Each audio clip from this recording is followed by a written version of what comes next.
additional public comment forms. Unless you're doing it right now. Yeah, unless you're actively doing it, which is fine. Sound good? I don't see anyone moving. That's okay. Thank you, everybody. Is it time? It is. Well, welcome everybody. I appreciate the sunny day and you being here on this sunny day. We have a lot of comments tonight, so we'll go through them as we can. But to start out, I'd like to call this meeting to order.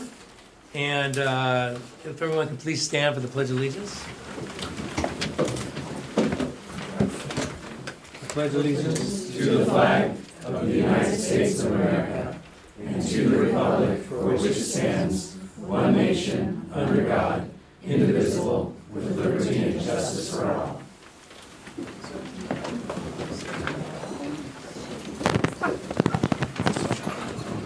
Okay, roll call. We have everyone present for board. I'm going to seek approval of the agenda, but there's been a change in our agenda. We are in action items and board comments for action item B, discussion of a preferred alternative concept for the Chehalem Glen Golf Course Clubhouse feasibility study is going to be moved to next meeting in April. So that will be stricken from the agenda for tonight. Staff asked that that be done, so we're going to go ahead and do that. So, can I move to have someone approve the agenda? I'll move to approve the agenda as stated. I'll second it. Okay. All those in favor? Aye. Aye. Okay, unanimous? Okay. Now we're going to go into public participation.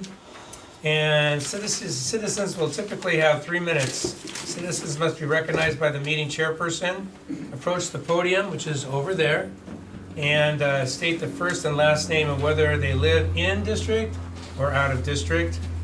Due to time limitations, the number of citizens wishing to speak during a meeting, I could, as chairperson, set the time limits for each speaker, but basically we're giving everyone 3 minutes tonight to speak.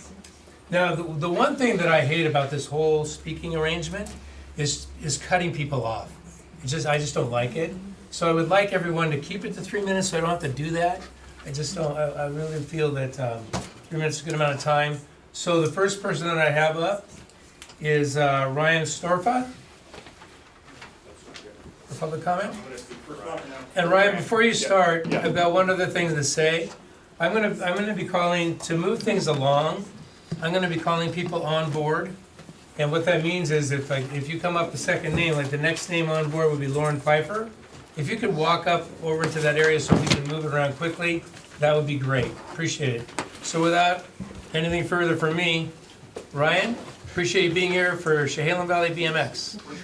Yeah, so my name's Grant, but I'm on the board at Okay, Chehalem Grant. Valley, so it works as well. And address. Yeah, so 406 West Edgewood Drive in Newburgh. You live in district? Mm-hmm. Thank you. Yes, I do. Yep. I was wondering, do we have our slideshow available there? Hey Richard, is there a slideshow? Richard, there's apparently a slideshow. BMX? It's in the board packet, but I don't know that it was requested to be shown. Police staff's not sure. That is not the one. That's okay. Yeah, I can still roll through it, no problem. So I appreciate the opportunity to get to share today. We wanted to do a brief, oh, there you go, that's perfect. Awesome, we'll do a brief introduction of CVBMX, a short history, and then kind of talk about current projects and ways that we want to continue to partner with CPRD on helping Ewing Young Park and the general community in Newburgh itself. So really quickly, BMX racing has been around since the 1970s, and it was originally more of like a teenager sport, people wanting to race motorcycles like their parents, but it was a little bit easier to do bicycles and things like that. That's probably where most people think about it. But if you speed up to today, it's primarily, it's a very family-oriented sport. The major age groups that we're working with are the 5 to 12-year-olds, and then the parents. So we have a lot of moms and dads who race as well. So if you kind of go 5 to 12, and then you sort of pick people up again from the 35 to like 50 range is the vast majority of our riders. You can go to the next slide. We get about over about 3,000 to 3,500 different racers every year. We host over 50 different races throughout the year. So during the summertime, we're racing Tuesdays and Saturdays from Medford, Klamath Falls, et cetera, and actually quite a few people from up in Washington coming to race. And we also, because of how we did this last year, we also won that privilege this year, so it'll be on September 20th. If anybody wants to come out and see how we're doing.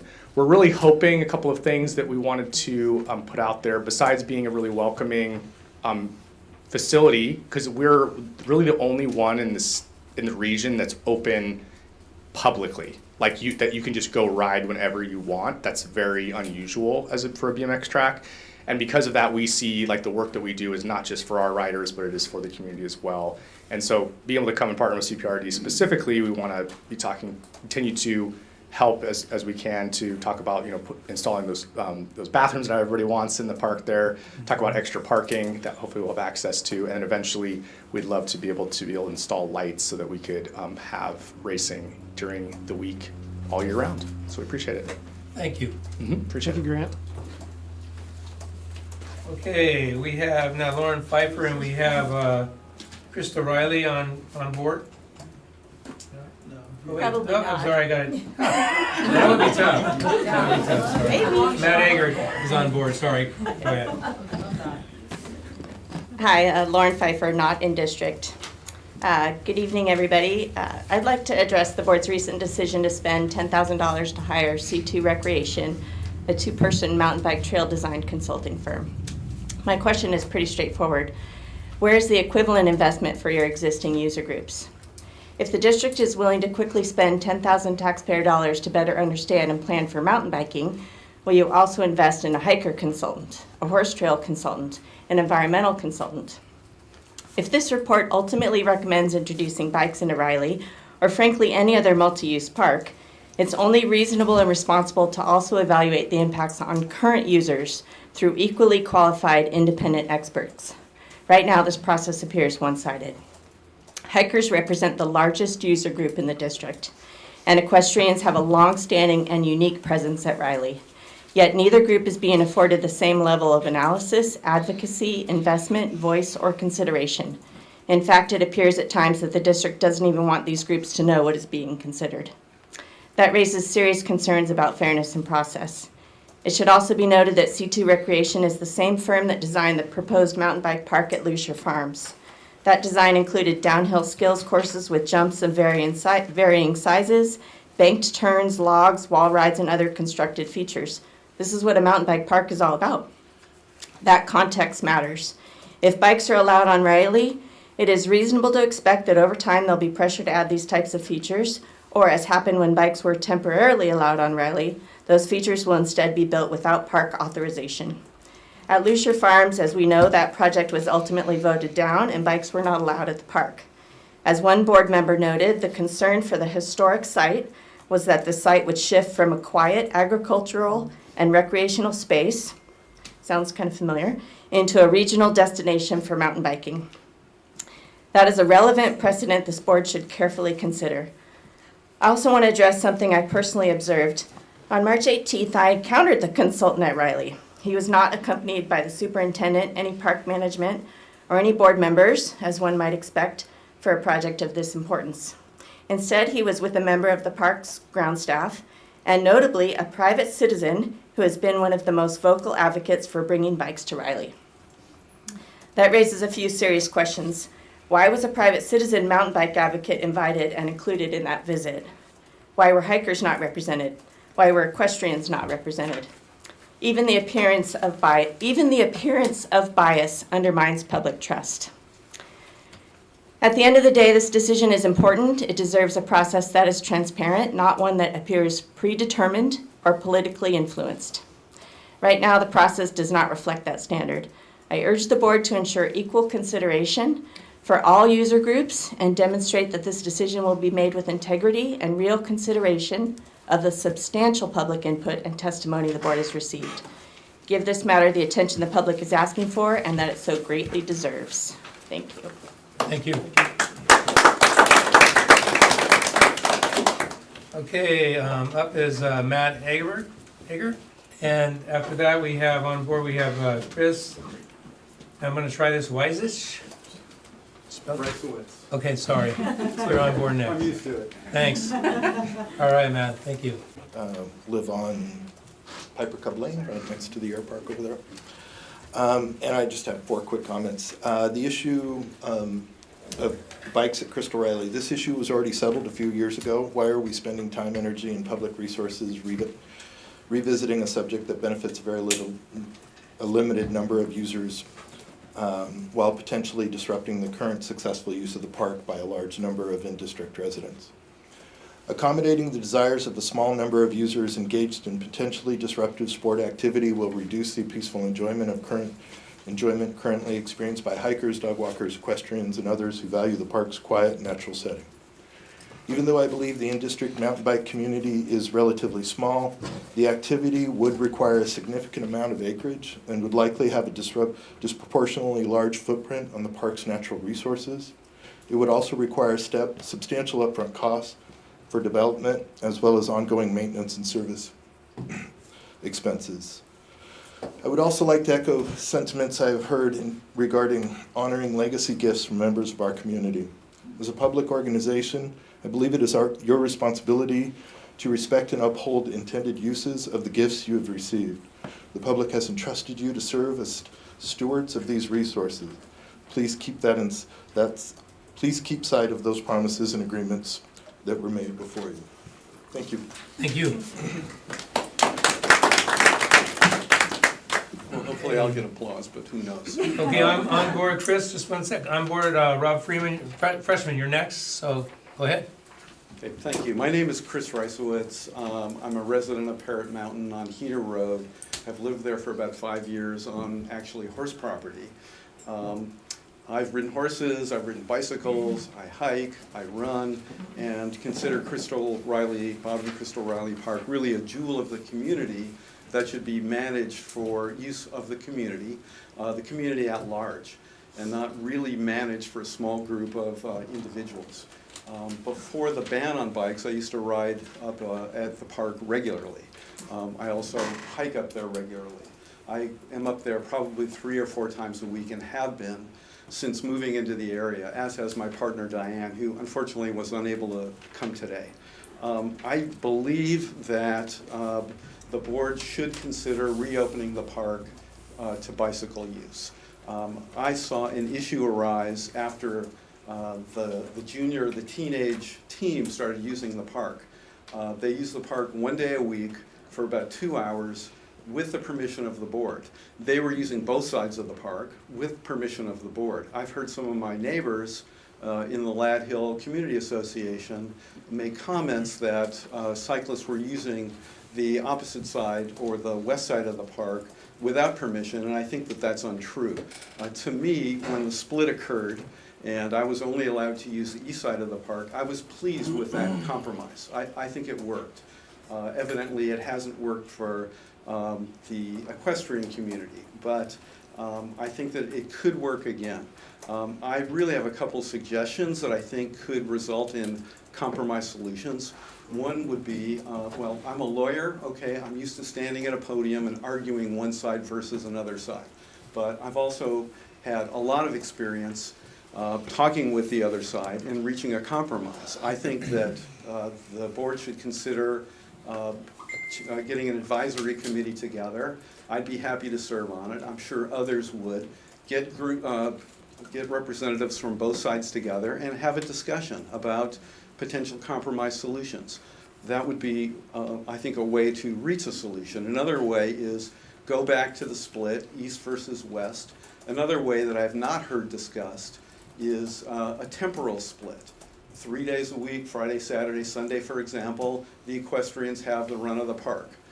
The other 4 days of the week, cyclists have the run of the park. I know that members of the junior team that were excluded were unhappy about that. They were unhappy being told, hey, you're not welcome here. I mean, cycling got them away from their screens. It got them doing something healthy, and it got them doing something that requires discipline. So, as I say, I'm happy to serve on an advisory committee, a focus group to talk about this issue. I think it would be very beneficial to this process. Thanks for your consideration and for your service. Thank you. Appreciate it. Thank you. Okay. Rob Freshman and Mary Ann, is that right after? Yes, I'm Bob Freshman. I live on Corral Creek Road in District. And the gentleman just mentioned something about forming a committee. Well, strangely enough, we have a Trails Advisory Committee. And a few of us on the committee resigned this week. And the reason we did is it became very clear that CPRD did not want our input. They didn't want to include our input with the bike consultant. They have not asked for our input for anything else to do with the trail usage. And I will have to differ. The biggest user group by far are hikers, by probably a factor of at least 10 to 1. I think that's something you can't dispute. And I think this group is not being consulted. I've mentioned to the superintendent that it would be appropriate and prudent for the CPRD to have an impartial person consult with these folks, go up to the park, talk with the people, get their thoughts. I do that myself, but you probably won't feel I'm impartial. I would have to say at least 90% of the people I have talked with love the fact they are not dealing with bikes. And let me make something very clear. I've been in the park or on that property for 26 years. First invited by Bob Riley, and through all the different stages. And when the bikes were there, it changed it dramatically. I first had to stop, basically completely stop riding or walking on the east side. It simply was not safe. And to take a little bit of, contrast with what was said is the bikes did not honor staying on the east side. I got run off the west side and finally got to the point where after years and years of using it, it wasn't safe for me to be in the park. That was a very sad moment. And, I know that Jason has worked on some options that we have, but we've been there, we've done that. We've known what happened when the bikes were there, regardless of how it's painted. It was a huge problem. It was a danger. I've been run off the trail myself. I don't move as fast as I used to, but I still shouldn't have to worry about being on the trail and run off. And I want to feel comfortable. I want to have the environment where when I go for a walk in the park, it's a beautiful, peaceful, natural environment that I feel safe in. And I want people to keep that in mind as they go through this process. Thank you for your time. Thank you. Okay, next up is Mary Ann, and Sylvia Cantus is on board. It's Mary Ann Deering? No, I wasn't, I put no, I don't, not. Oh, I didn't see that part. All right, sorry about that. Sylvia Cantus, thank you, and on board would be Carissa Dean. Thank you. Go ahead. Hi, I'm Sylvia Cantus. I'm not in district, I'm in Beaverton, but I go to the park quite often. I definitely want to see it kept available for horses. And horses are prey animals, and things frighten them. And when they are very frightened by things they shouldn't have to confront, accidents happen. I've got a background in insurance. I want to know who is planning to pay for the lawsuits that will happen if someone's seriously hurt because of the known problem of putting bikes together with horses when there's ample proof and ample testimony that it is unsafe and it doesn't work. And so I think that should be planned into whatever's going to be done. I don't disagree that bikes should have a place to go. I'm just saying they shouldn't mix. I don't think anybody wants me swimming my dog in the kids' swimming pool, and I don't think anybody wants me riding my horse on the golf course. And there's so many things that just don't mix. And when you try to force them to mix, you cause problems. And when you cause problems, you cause injuries, heartbreak, and lawsuits. And I want to know how you plan to pay for that, because it will happen. Thank you. Thank you. Carissa, you're up, and Steve Paulson, you're on board. Thank you. Hello, my name's Carissa Dean. I'm in Malala, Oregon. No one's going to sit here and argue that kids needs less screen time, that we need nature, and we need space in dense suburban communities. But what we are looking at here is a sustainability issue, not a bike versus equestrian issue. This isn't about you versus me. This is about equity. It's about long-term preservation and the long-term care. It's about recognizing where past informal decisions and the good old boy handshakes may have left gaps in protecting what was intentionally created. This is about honor. It's about the park being donated with a specific use in mind, and that it was built that way. To honor the specific use. On Saturday, I attended a trail building class at the tree school at Clackamas Community College. What I learned there matters here. Trails are a not one-size-fits-all. Trails for hikers, dogs, bikers, horses, adaptive users, and wheelchairs are all designed differently. The footing, grade, drainage, materials, and topography are intentionally engineered for specific use, and that determines everything, including the cost to build and the cost to maintain. Because different trail types create very different long-term financial obligations. The park's trails were built for equestrian and hiker use. That means they were engineered for horse impact, surface sustainability, water flow, and long-term durability under that specific use. When you change the use, you change the wear. When you change the wear, you change your maintenance burden. And when you change the maintenance burden, you change cost. Right now, the park is sustained by an equestrian community that actively partners with park staff to maintain it.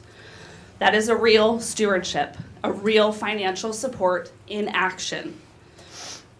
When you introduce a use that trails were not designed for, you will increase your maintenance demands and your long-term cost.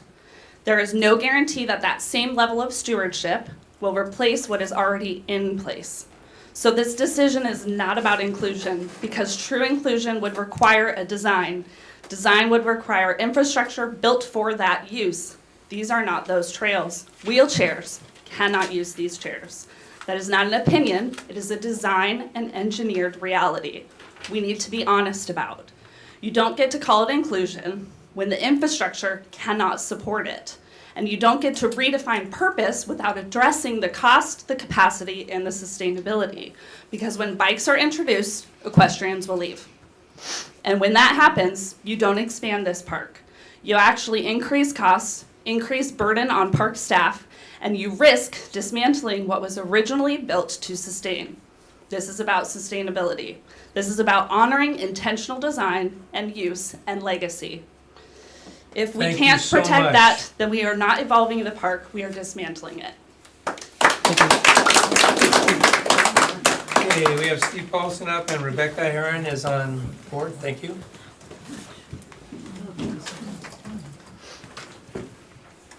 Steve Paulson, 5010 Longest Drive, in district. So once again, I'm going to continue beating this drum until this topic is over. I wasn't even planning on coming tonight, but my good friend Dana, thank God she put the bat signal in the air, and here I am. So a couple things to try to get through this without cracking up, because I do feel sorry for the staff. The fact that they have to put up with this, they're probably so sick of all of this talk about the park. But why are we discussing this topic still? Look at the crowd here. It's overwhelmingly for one side, the horses. And it's spring break nonetheless. So who is here representing, once again, the park? The people that use it, the majority of the users, these people here that take their horses. I take my dogs up there. I walk. It's damn near a dog park at times. But as usual, bicycles are not supposed to be on there. They were never meant to be on there. But one thing I'd like to note for the board, that especially the new board members, is why don't you tell the public and the taxpayer base, Jim's always talking about, think about the taxpayers. Why don't you tell the people of the community that care and live here why bikes were allowed at Bob and Crystal Riley Park in the first place? People want and need to know.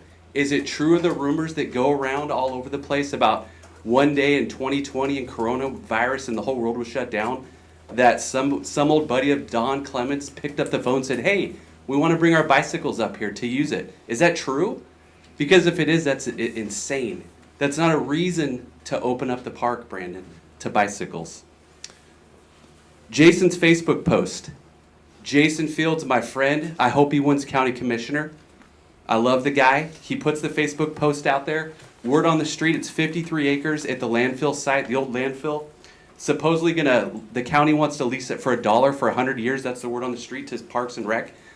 You got 53 acres of 1,000 acres you can put the bikes on. Find a way. If that's true, who knows? Maybe the equestrians have people that will donate the work to make it ready for bicycles and mountain bikes. They don't belong at Crystal Riley Park. Nobody is here to enforce the rules. CPRD doesn't have the bandwidth to patrol the parks. Jim, as a 38-year employee or however long it was, damn near 4 decades, again, thank you for your service, but you know good and well no one's going to be up there monitoring the east side and the west side this day. And they've tried that. It didn't work. I don't know where common sense goes for this community, but you all know good and well it's been tried and it didn't work. Keep the bicycles of any kind off of Bob and Crystal Riley Park once and for all. Quit wasting everybody's time. Do the right thing. Use your common sense. Find another home. Thank you. Okay, next up we have Rebecca and Naomi Bailey is on board, please. Careful. How come I have to follow your act all the time? Hi, I'm Rebecca Heron. I'm from Sheridan. The CPRD owns and manages 1,000+ acres. Our Perrydale farm is 80 acres, and we love it dearly. We've owned it for 35 years. With ownership comes stewardship, and we've learned from the past what works and that we need to preserve it to keep it at its best and for our kids. Riley Park is a century farm, which is a rare success. The property layout is an equally successful venue right now with hikers and horsemen. They've proven to be compatible. Everyone gets along. Another success for CPRD and for this farm. I get that having new trails to explore is exciting and challenging, but do mountain bikers have to have this place too? High speed completely alters the dynamic of this park. It changes how people experience the land, and it changes how safe it feels. Preserving this land for slower, quieter recreation is caring for its future. What an incredibly rich resource for people who live in the city. Sadly, most people these days will never be able to afford land. But Riley Park is an opportunity to come play for a bit in the country. Take in the experiences of walking down a trail and smelling the rich scents of the forest. Listen to the birds sing. See wildlife. Watch how the park changes throughout the seasons. This is real nature, up close and personal. The old saying, they don't make land anymore. Well, this property is a true gift. So please don't make Riley Park into something that it's not. Let it remain a sanctuary and a success. Thank you. Yep. This is Naomi Bailey, and then we have on board is Wendy.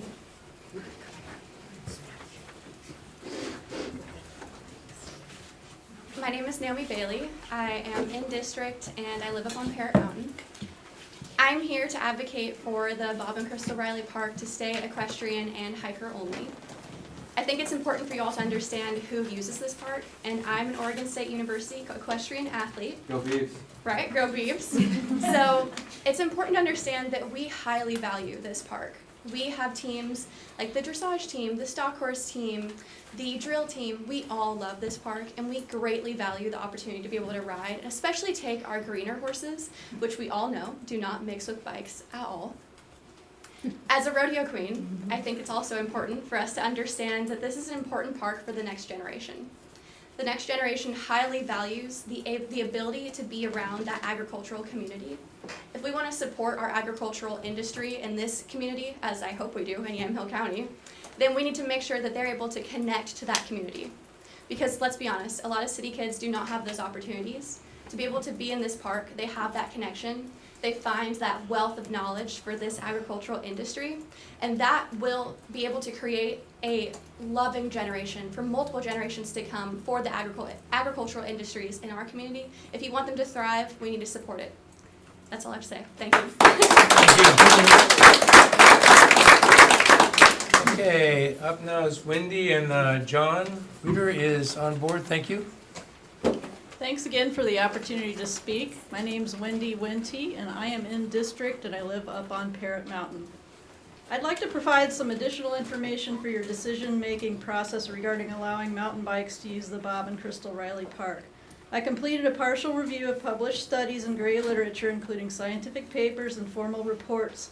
Much of the body of literature is based on observational studies rather than experimental designs, and results were often inconclusive when attempting to detect differences of effect among various non-motorized forms of travel, such as biking, hiking, and equestrian trail riding. But I consistently found the unsurprising conclusion that overuse of trails was generally detrimental to natural resource function and quality. One key and often overlooked point that makes mountain bikes different from other modes is their relative speed and the greater distance covered, which means their impacts will be felt over a much larger area, even if they are technically similar at a single point on the trail. Here are some general effects and some park-specific examples that could result from allowing mountain bike use on the park. 1. Increased behavioral avoidance of trails by wildlife, particularly by sensitive wildlife species. Much to my delight, bobcats are confirmed occupants of the park, and this species in particular is known to be sensitive to disturbance. Number 2, increased seed dispersal of weeds, including noxious weed species along trails. Seed sources are already an issue in some areas of the park that harbor species such as tansy ragwort, Himalayan blackberry, and Scotch broom. Another dispersal mechanism would lead to additional costs for noxious weed control. 3, soil compaction and erosion for more frequent use. The area along the unnamed perennial tributary stream to the South Fork of Corral Creek in the southwest portion of the park is already an issue. Number 4, additional habitat fragmentation and vegetation impacts from trail building. Adding new single track removes vegetation and increases the density and complexity of the trail network. The park supports many native plant and wildlife species. In particular, the park falls within the range of 2 plant species listed on the Federal Endangered Species Act, Kincaid's lupin and the Willamette daisy. To my knowledge, no in-depth survey has been completed for these species on the park. If they occur in the park, they would be a great asset and could be negatively impacted by the trail building and increased use that would follow the reintroduction of mountain bikes. So the question comes down to how we as a community intend to manage and maintain the natural resources provided by this park. As directors, you have a decision to make. Will it continue to be a vibrant natural resource for the community, or will you allow it to be overused by adding mountain bike access? Thank you. Thank you. Okay, John, you are up, and then Carol Dinger. After that, on board. Thank you. Hello, my name's John Roeder. I live in District on Red Hills Road in Newburgh. And although I have horses, I've only been hiking up in Riley Park. I'm a professor emeritus, which means, like until I die, in environmental science. And in my career, I've seen a lot of studies on environmental impact, but few were as clear as this case. I reviewed some of the literature on impact of mountain bikes and came up with a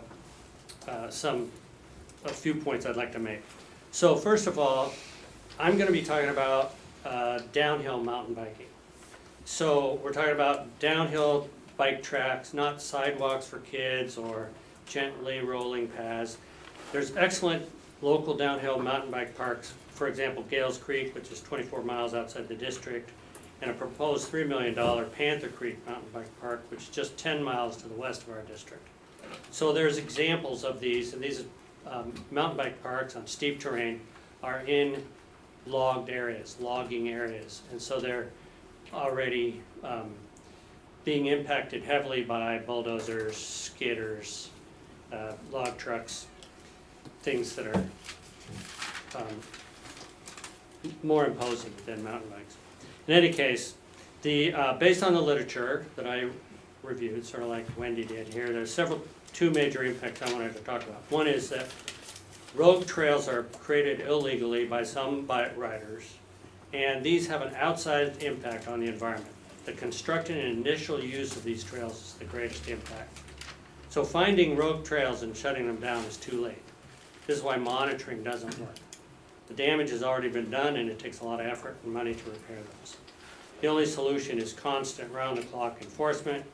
This cost enforcement would be borne by the 38,000 people in our district, not all the users. The other main point I want to make is about the speed, like Wendy was talking about, more from the human point of view. These bikes going downhill can reach speeds of 30 miles an hour, 44 feet per second. Previous CPRD planning documents for pedestrian and bikes on shared paths said that we should have 100-foot sight lines. This means that if you see a bike 100 feet away, you only have a little over 2 seconds for a pedestrian to respond, like Bob was talking about. From my experience, there are very few places in the park that have more than a 100-foot sight line. So it's 1, 2, boom. So if you see a bike and you're trying to get your dog back on the leash or bump your hiking partner to pay attention, it's too late. So these studies support what one of the authors' conclusion was, that once you have downhill mountain biking in an area, they cause a damage from erosion and destruction, but they also displace other users off the trail. And that means that these wouldn't be shared, they'd be mountain bike only areas. Thank you, John.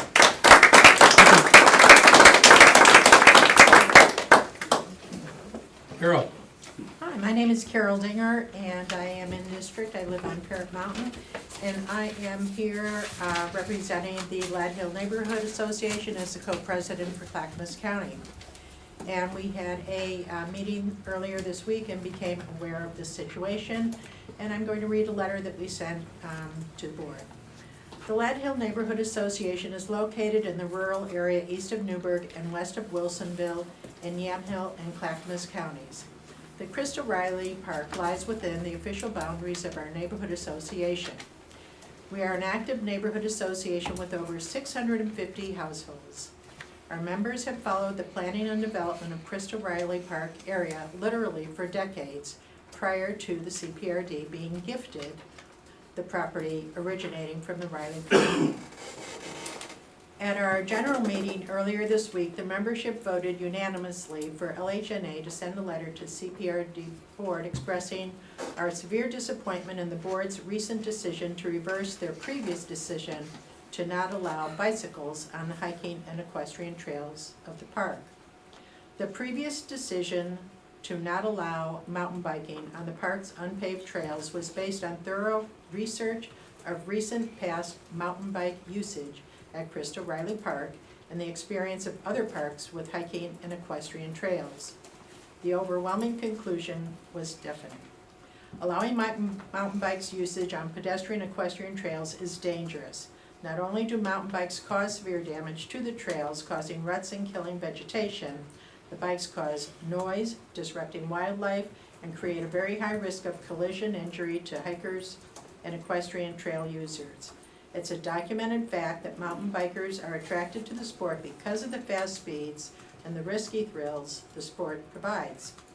Allowing mountain biking on Crystal Riley Park trails is not consistent with and conflicts with the intent of the Riley family that gifted the property for hiker and equestrian use.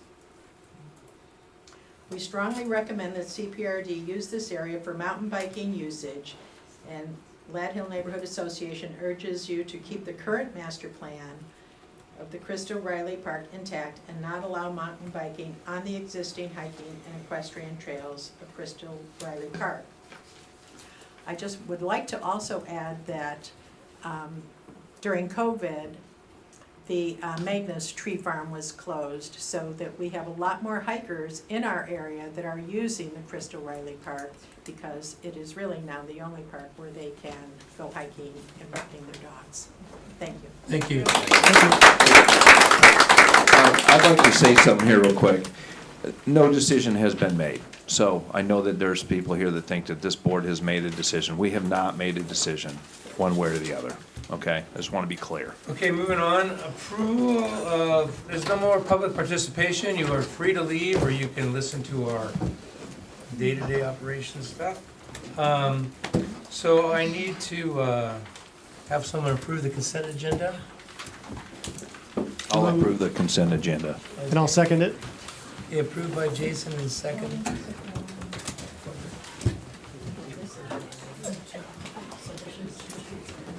Okay, action items and board comments. Wait a second, I think that- I missed it. All those in favor? I think Kat still prefers if we do a roll vote. Okay. That would be okay. Right. For the board. Thank you. Thank you for coming. Thank you. For approval of consent agenda, Jason Fields moved, Brandon Sliders seconds. To approve consent agenda, Director Fields, Aye. Director Conan, Aye. Chairman McMaster, Aye. Director Slider, Aye. Director Smith. Aye. Motion carries 5-0. Thank you. Okay, our first action presentation is for the 2026 insurance renewal in Brown Insurance Services, and Clay, I will let you take it from here. Thank you. So I'm not going to be on the mic very long because we have Jeff here from Brown & Brown, and they are our relatively new insurance agent of record.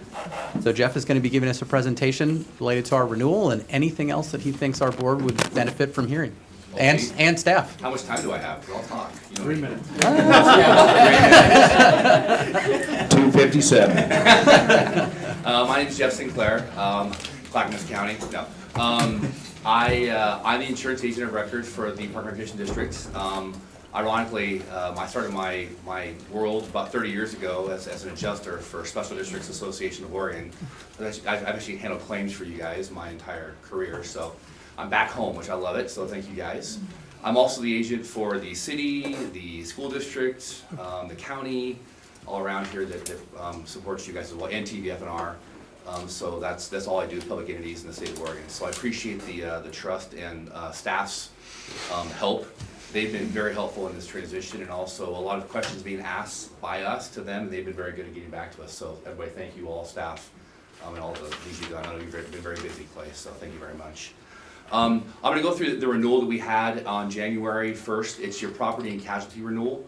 You're with a organization called Special Districts Association of Oregon. Surprise, place to work for.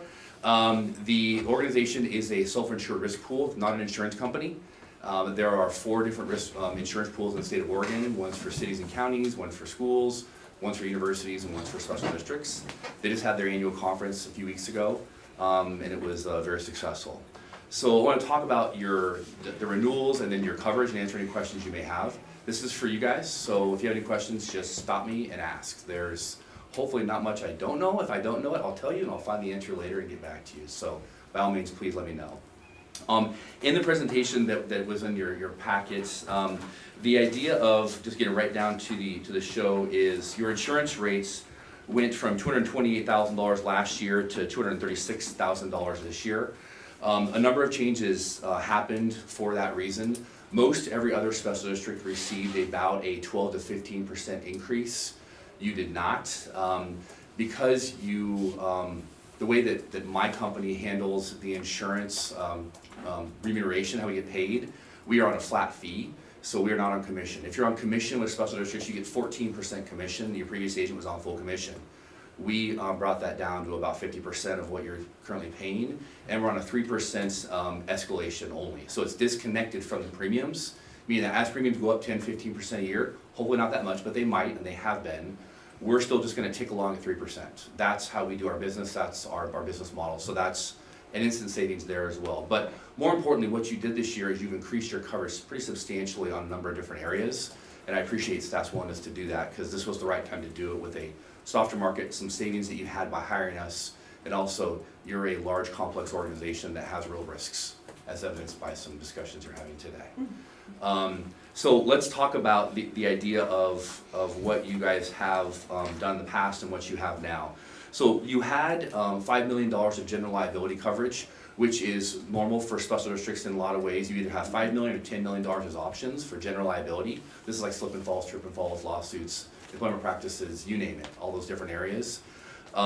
You now have $10 million of coverage, so you actually doubled your amount of coverage. You're at where we believe a district of your size and complexity should be at. You have $5 million of sex abuse and molestation coverage, which is the most that special districts offers. We have offered to provide, or we've offered more coverage independent of special districts that we have access to in our London marketplaces for more coverage than that. It was not in the budget this year. We'll bring it to your staff next year's budget to consider. To be honest, of any special district group type, which there are 32, I believe, in the state now, you have the highest exposure for sex abuse and molestation because you're a park and recreation district. You have kids. And so that's just the reality of it. You're not a school district, don't get me wrong, you're not a, but it still is one of those things that we make sure you guys are aware of those issues. But you're well placed with the full $5 million, and that's a good amount. We also increased your crime limit from $50,000 to $750,000. Crime is money that is stolen or lost or embezzled. That sounds like $50,000. We don't have that much cash around here. That seems like enough. It's not that simple. This is actually what you use to also cover all the state required bonding that you have for your staff. So the state requires bonding of certain people within your staff. By having your crime coverage, that actually acts as that as well. It's this 2-for-1 process, which is great. Also, crime coverage is not stackable. So if you have somebody who is embezzling, taking whatever for you for the last, let's say, 10 years, you don't get to have 10 levels of coverage, $50,000 per year. Let's say up to $500,000. It's whenever you find out that you've been stolen from, that and that alone limit for that 1 year applies to the entire loss, meaning that you need to have more substantial limits. And because it has these different requirements and issues, you guys did increase that to $750,000. You can go higher. We're not being crazy. We went to $750,000 now. I'll talk to you guys about more later. We'll see. But once again, the interactive process of this is giving you guys options, talking about the pros and cons, the claims examples we've seen in our multiple customers we have in the same space, Tuolumne Hills Park and Rec, Willamette Lane, cities and counties and other ones, and just helping you guys understand what those risks really are. And so that's been a good process. Any questions about that? I'm talking really fast. This 3 minutes is going really fast. We don't have you on a timer. Okay. This is a really important information, Cool, so you cool. can slow down if you want. You bet. I'm left-handed and I talk fast. I can't help it. Okay. Okay. So go ahead and go to the next slide. One more slide over. Sorry. Keep going. You did the property side. One more. There we go. Okay. So when it comes to your property coverage, you have a total insured values of $60,907,000. So that's all your properties for the entire district. Yes. And where did you come up with that number? You guys. Okay, so that was from SDIS, giving that number to you because they went around and looked at each facility and the square footage and so on, or where did you come with that number? Yes and no. Yeah. Go ahead. Go ahead. I was going to say it's from the schedule that's part of SDIS and what we report to both the agent of record as well as our insurance provider, and so it's the schedule. Yeah, so every 5 years, special districts does supply you Right. with an appraiser, but they only appraise buildings of certain value and higher. I think it's $500,000 these days, maybe $250,000, but certain ones and higher. They give you what their estimates are for those values, and then you can choose to accept that value or even go higher if you like. There's blanket coverage, however, that you have. So this $60 million is an important number because you get to apply that full limit to any one occurrence. So if you have a building that, let's say it's worth $2 million, you have it on the schedule for $1 million. For that one occurrence, they're gonna pay you the $2 million. If you have 5 buildings that are affected by the same snowstorm, don't have it happen please, let's say you do, and they're only insured for, let's say, $25 million, but all those buildings are actually gonna cost $58 million to replace them or repair them, you're gonna have that coverage because you have up to $60 million on a blanket basis to cover you for any one occurrence. Okay, that's beautiful, that's a great thing to have. So really, the focus is on, do we want to insure it? If we do, is it on the schedule with the value? And then they'll help you trend those values as you go. The valuation for your personal insurance, for your personal, let's say your houses, your businesses, very important because you don't have the blanket coverage for your personal insurance. When it comes to pools, the beauty of pools is you get to have that, I'll call it kind of like number slop, where you can be off a few percentage points. You can be off 100%, honestly. So long as the loss stays under that total insured value amount of $60 million, they will pay for you to get reimbursed up to that amount all in. Yeah. The slip and slide insurance that we had that we just talked about, where we had $10 million worth of coverage, Generally, yeah. that's per incidence, is that correct? And in the aggregate, and per year. So you can spend $10 million per year on all the losses or $10 million in one shot. Actually, it might be, I could be wrong, it might be 20 actually. I think they just moved that up. Let me just check really fast. Sorry, we were just going through this. Sorry, you have $20 million per year, sorry. So it's $10 million per loss, per individual incident, per individual lawsuit, let's say. Up to $20 million million. per year they'll spend on you as a district.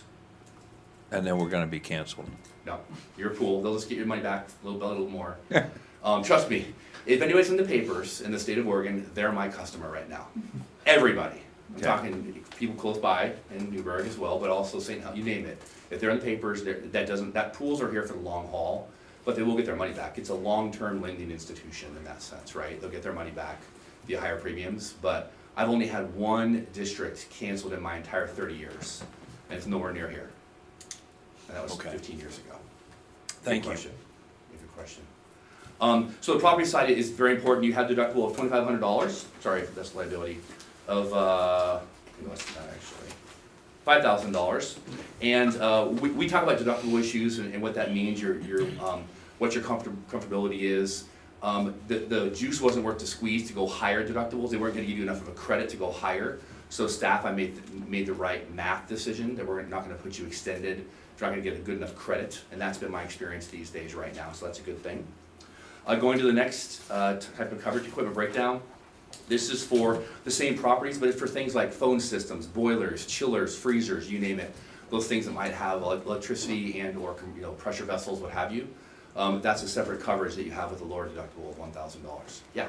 Yeah, so you're talking inland marine and those type of things with the boilers and all that.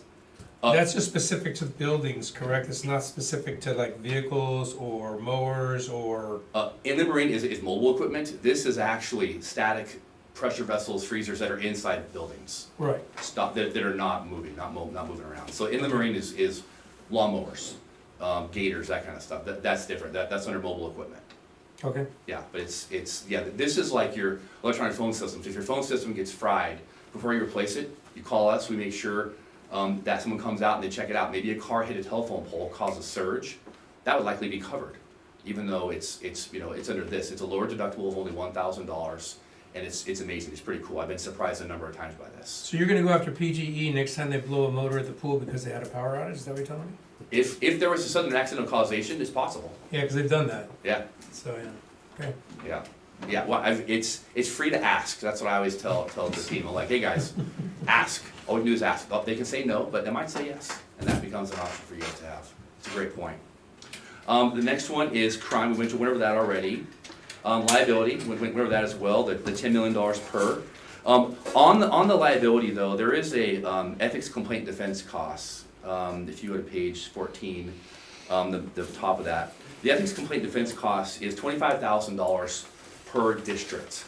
Now, this is something where I can come back and give a quick half an hour to 40-minute training on this if you want. I actually love this topic because in my past life as a claims person, I never liked having to go to a board member and say, hey, I know you've been accused of an ethics violation. Could be you went into executive session improperly. You might have a perceived conflict of interest. Who knows? But the OGEC is sending you a personal note saying, we believe you screwed up, and we're going to fine you $1,000.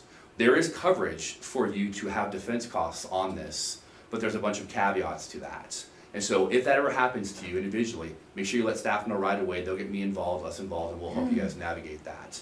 You do have to win. You have to be successful. So if you are, in fact, doing business with your brother, that's not a good thing. That's not legal. That would not be there. But these are things where we had people weaponize the legal system and the complaint system for the Oregon Ethics Commission against board members to try and get them to leave because they want to have an irrigation district ditch put somewhere else or whatever it is, and they'll start filing ethics complaints against board members to get you to quit. This is there for that. When you didn't do something wrong, it helps in the anti-weaponization. But it's $25K for the entire district for the entire year. But that's a thing there. But the training that I did is called Political versus Legal Reality, and it talks about the idea of your real job as a board member is to be a board member right now. Other than that, you're just Jeff Sinclair, layperson. Unless they put you on a committee, then you're a board member then as well. You're not a board member if you're keyboard warrioring, correcting someone's erroneous posts on Facebook tonight, or you're not whatever it might be. So having that political position versus the legal reality of that, I can talk to you guys about those different points. It's pretty important sometimes, so we can talk more about that if you like. The next area is sexual misconduct. We mentioned that, $5 million per year in the aggregate limit. This is an occurrence-based form, which is great. Cyber liability, we're gonna work on cyber liability. You have some coverage on this right now. You don't have outside cyber yet. We're gonna talk about that and see if that is worth your investment. You have $50,000 right now for first-party coverage and $100,000 for third-party coverage. That is not enough if you have a loss, and we'll just talk about those costs and those needs as we go. Some baby steps. We had a lot of changes this year. Business auto, you have $5 million of auto liability insurance. You have $4.5 million in excess, $500,000 in primary.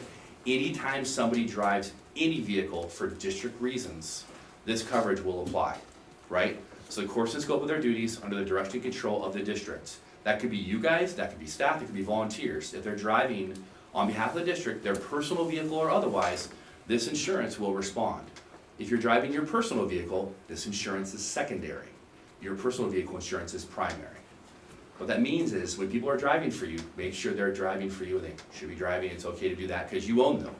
So when people take district vehicles home, anything that happens to them, to that vehicle, you're going to own that because the district vehicle is insured by the district the entire time. Okay? So it's a good way to have that. But in any vehicle driven, symbol 1, that's the broadest symbol you can have. This is very, very good coverage. That's all that I have for this part. Realistically, you guys, the work comp will renew in July, so we'll do the workers' compensation in July. And of course, staff is helping us with that process right now with the different coding and such. But you're in a great position. You're well covered. You've made a lot of moves that I think make you a lot more resilient. And bluntly, the type of losses that we're seeing in Oregon, we're seeing a lot higher remedies or lawsuits that are happening right now among all counties and all areas of the state. So we're not California, we're not Washington. Those areas are crazy compared to where we are. They're 6 to 10 times more expensive, but we are still increasing ever higher. When you say we're increasing as far as lawsuits, can you give me an example of what areas we're talking about? Or is there an example? Employment practices has Excuse me? employment practices, discrimination, retaliation, those kind of things. Those are increasing rather substantially. We're seeing $1 million plus verdicts on those a lot. Sex abuse and molestation, we're seeing $3 to $5 million settlements happening a lot right now. I think the school pool program, which insures all the school districts except for 3 because they're all big and self-insured, I think they have like $60 million in reserve lawsuits right now, that they expect or they may pay for all the lawsuits that are happening. And this could be happening, this could happen 10, 15, 20 years ago, but they're all in the books right now. So just things are happening that are much more expensive. And so we've been protected with our Oregon Tort Claims caps protections that we have, but we're just seeing a lot higher litigation issues that are happening right now. Who's the TPA that handles the workers' compensation? You are insured with SAFE. So you have a TPA, you're directly insured with SAFE Okay. Corporation, which is everybody else as well. Yeah. Yeah, you were with special districts. Special districts got out of the business directly, I guess 2.5 years ago now, and so you've been with SAFE since then, and it's been a good marriage. I can see so far. Well, I can't believe I'm gonna say this, but good job, and I'm glad we have you guys for our insurance. Thank you. So, Thank you. yeah. It's all we do, and I'm actually in Newburgh like all the time. My daughter plays softball, so I am here like 10 times a summer at least. So my wagon and my fan and my bucket, I'm here all the time. So That's great. Look for my car.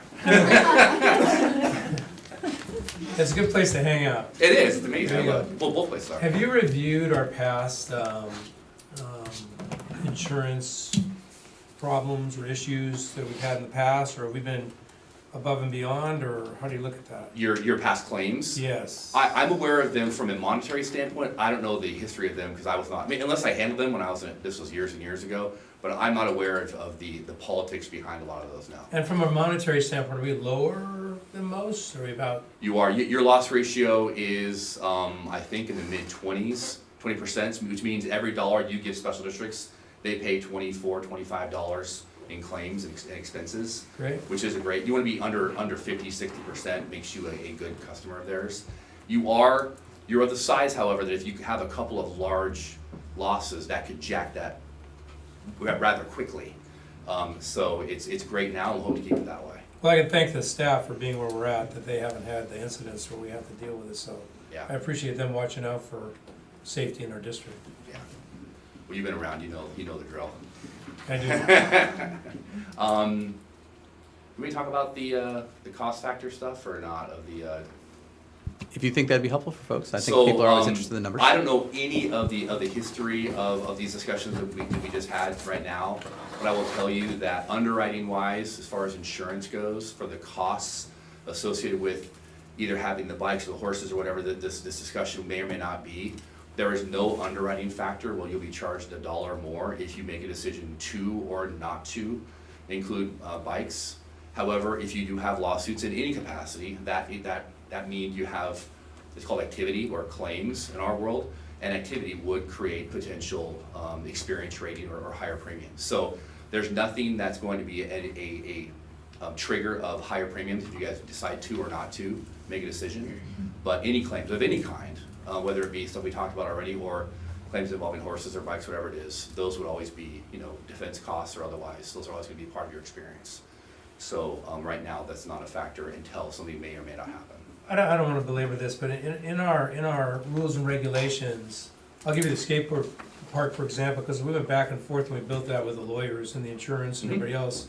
And we have on there, if you were going to skate on this skate park, you have a chance of basically being a paraplegic or a chance of dying or, it says that on the sign. Mm-hmm.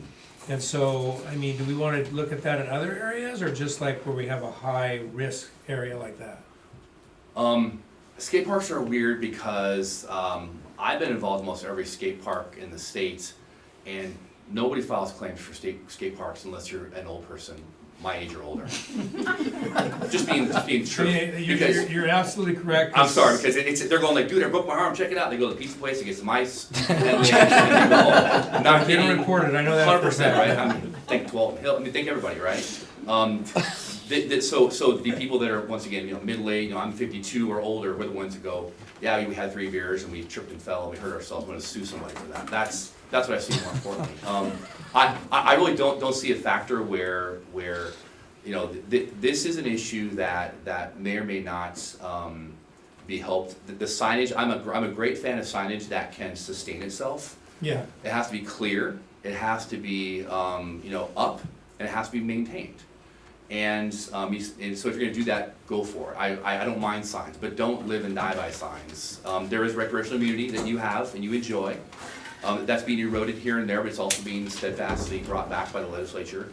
So rec immunity is, you're not charging for the use of this park. If someone gets hurt, you can apply that. And the adjusters for special districts would apply that if somebody got hurt in this process.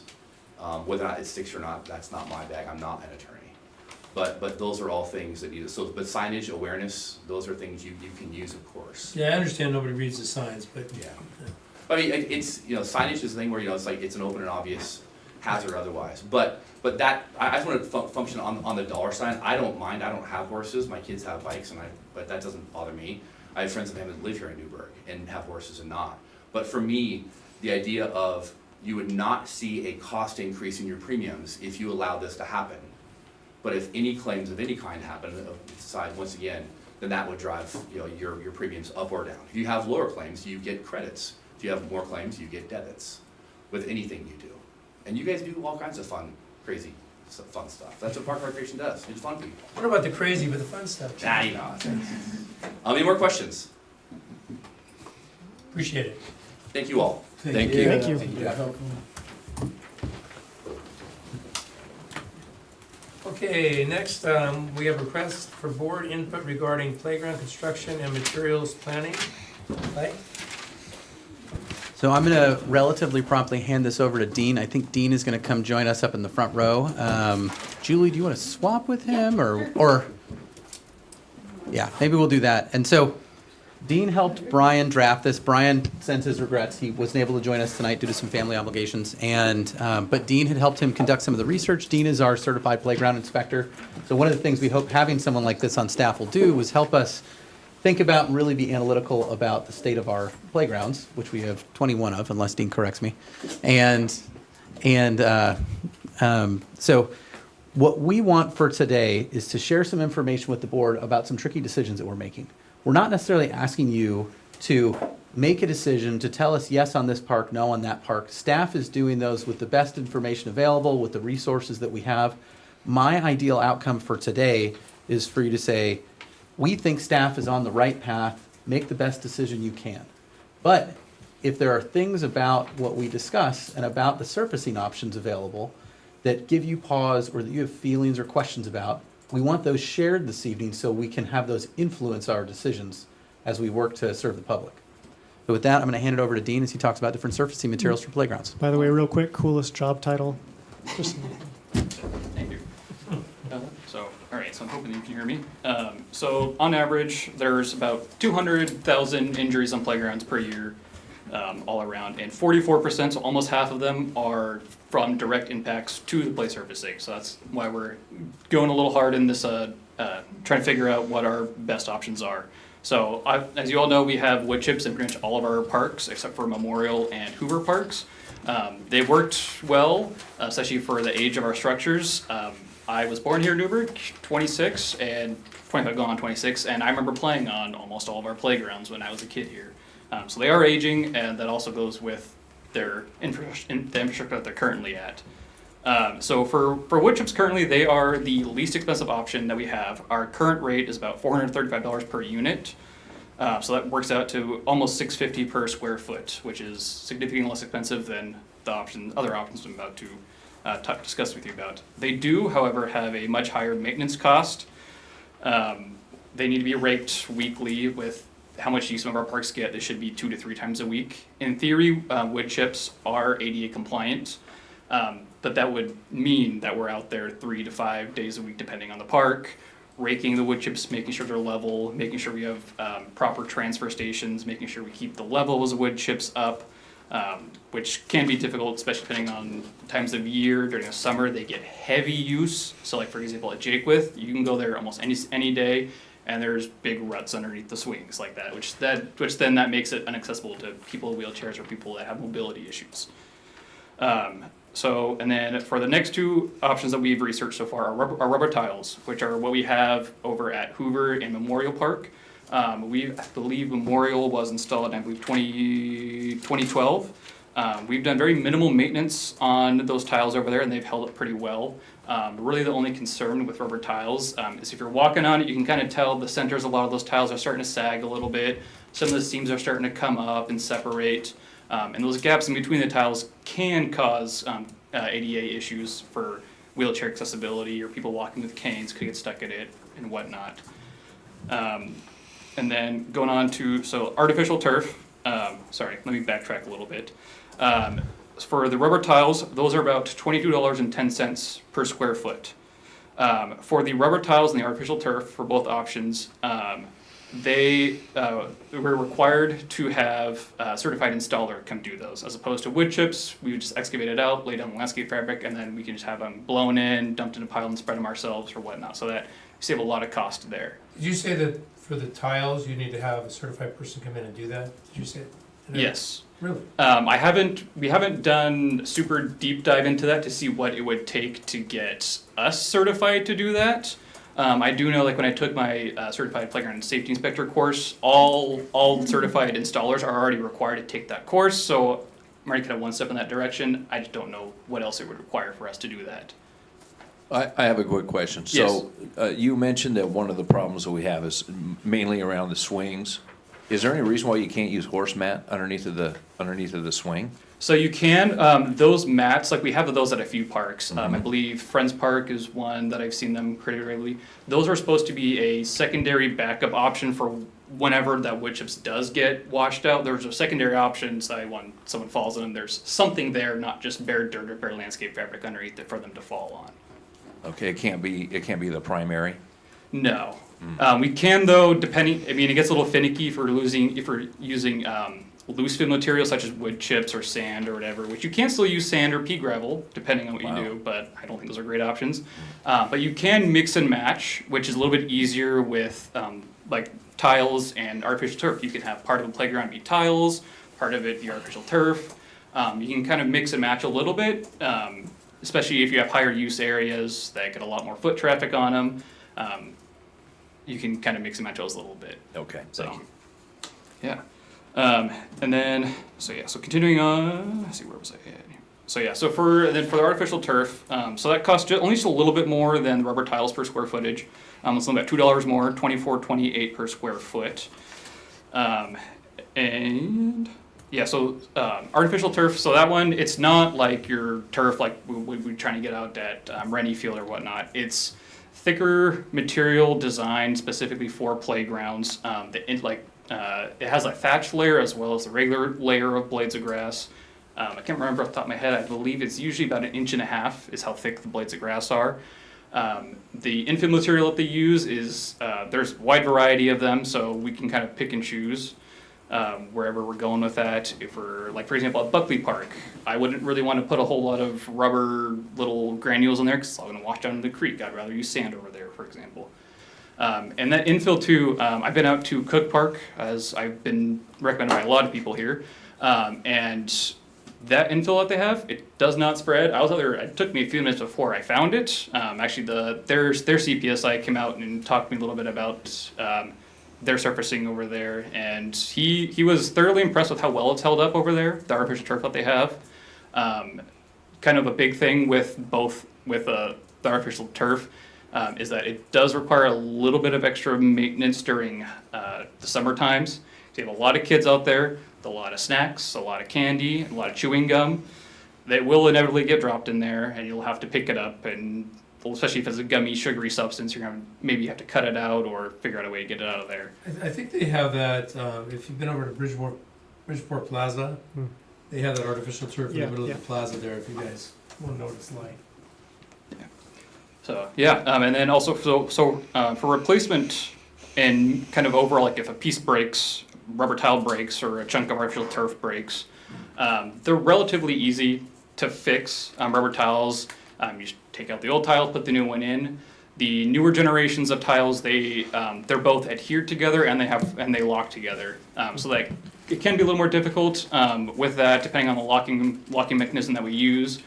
I have heard from some installers and sales reps that they are recommending people going with the artificial turf because some of the new rubber tile designs are maybe a little overcomplicated in terms of their locking, which then can lead to, as I mentioned before, kind of the seams if they get pushed together or start to separate apart.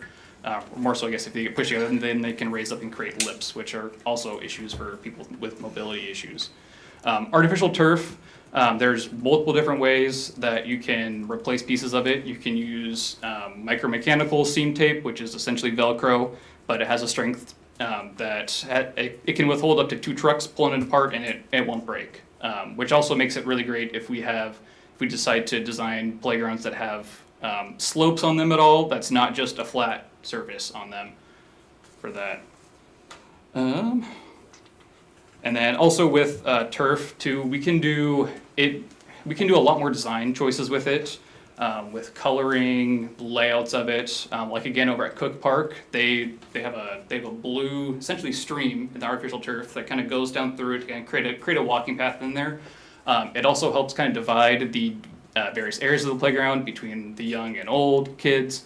It can also help with people that might be vision impaired. You can put around structures a contrasting color to notify them, hey, something's coming up, and all that. And then also with those, we would likely need to have anti-static technology in all of the artificial turf. The reason being is people that have like cochlear implants or hearing aids, it can create static, and then we can discharge or give them feedback there that is not pleasant from what I've heard on that. And then I think that's kind of what I have for right now in case. So you didn't cover poured in place at all? Poured in place, I've looked into it a little bit. Over at Cook Park, their little top lot that they have has a poured in place rubber option. that they have. The guy I was talking to over there, he said he likes it. They haven't had to do a whole lot of maintenance on it. I can't remember how old he said it was. I believe it was like 5 or 6 years for that one. It still is in good condition. The only concern I have with Port in Place is for any larger footprints that you have, especially with our climate where you get super hot in summer these days or you get super cold, a lot of that back and forth heat exchange will have the surfacing expand, contract, you'll get cracks in it and whatnot, and it can be more difficult to replace those because you have to wait till certain times of year for the conditions to be just right to cut out that piece and pour in a new one. Which, from what I've heard talking to Parks and Rec Department in Almsville, they went away from using Port in Place because of vandalism. Whenever it gets vandalized, like I said, it's much more difficult to replace pieces out of that or chunks out of that. Yeah, because I know, I sit on the State Recreation Board and I look at all the playgrounds and stuff that they're coming in and want grants for. And a lot of those were Port in Place. Now, I don't disagree with you though. I think maintenance on that could be an issue down the road. 10 years down the road, you're gonna see wear, especially under swings and into slides and all that kind of stuff. So, artificial turf, that wasn't here when I was, in the Parks Department, so it's a whole new ballgame for me, so. Yeah, and I will say there's a whole bunch of different options for all different sizes of playgrounds. So like for example, that Port in Place, that might be a great option for if we ever go and redo Oak Knoll again. It's a small footprint over there. That Port in Place might be cost effective out there. But I think King City's gonna be doing it. They're putting a new playground. I know down in Wellport, they just put a huge Port in Place down there, so if you ever get in those areas, you can see them. All right. I had a few questions, Dean. Yeah. And some of these you may not know the answer to, but it's something that I'd like to look into, primarily how each service type reacts primarily in the summer. Like, kids like to sit on the ground, and I know the Port in Place can get pretty hot, but I'm curious how they compare and which ones, if chosen for a particular playground, might be also suited to have extra shading for summertime. A lot of the parents that I talk to, they're like, when are we going to get more shade at all these playgrounds? So the rubber tiles, those for sure can get very hot. I know like this last summer, I replaced that big old spin supernova ring is what it's called out at Hoover Park. That's right. And just sitting out there on my knees trying to replace that thing, I could feel that those tiles were very hot. Artificial turf, it usually stays pretty cool. Like I said, it's not like your sport type of turf that has all that black rubber infill that just absorbs the heat. They're designed to disperse heat a lot better. If it got really bad for whatever reason, I don't think we live like down in the Southwest. They do have sprays you can put on it that I can't remember how long they stay on there, but we like reapply every month or so. That helps keep the temperature down on those. One of the things we started doing towards in our parks is being able to put a curbing around them. You would have to do that with these items. So like some of our parks, it just goes right into the grass, like Friends Park.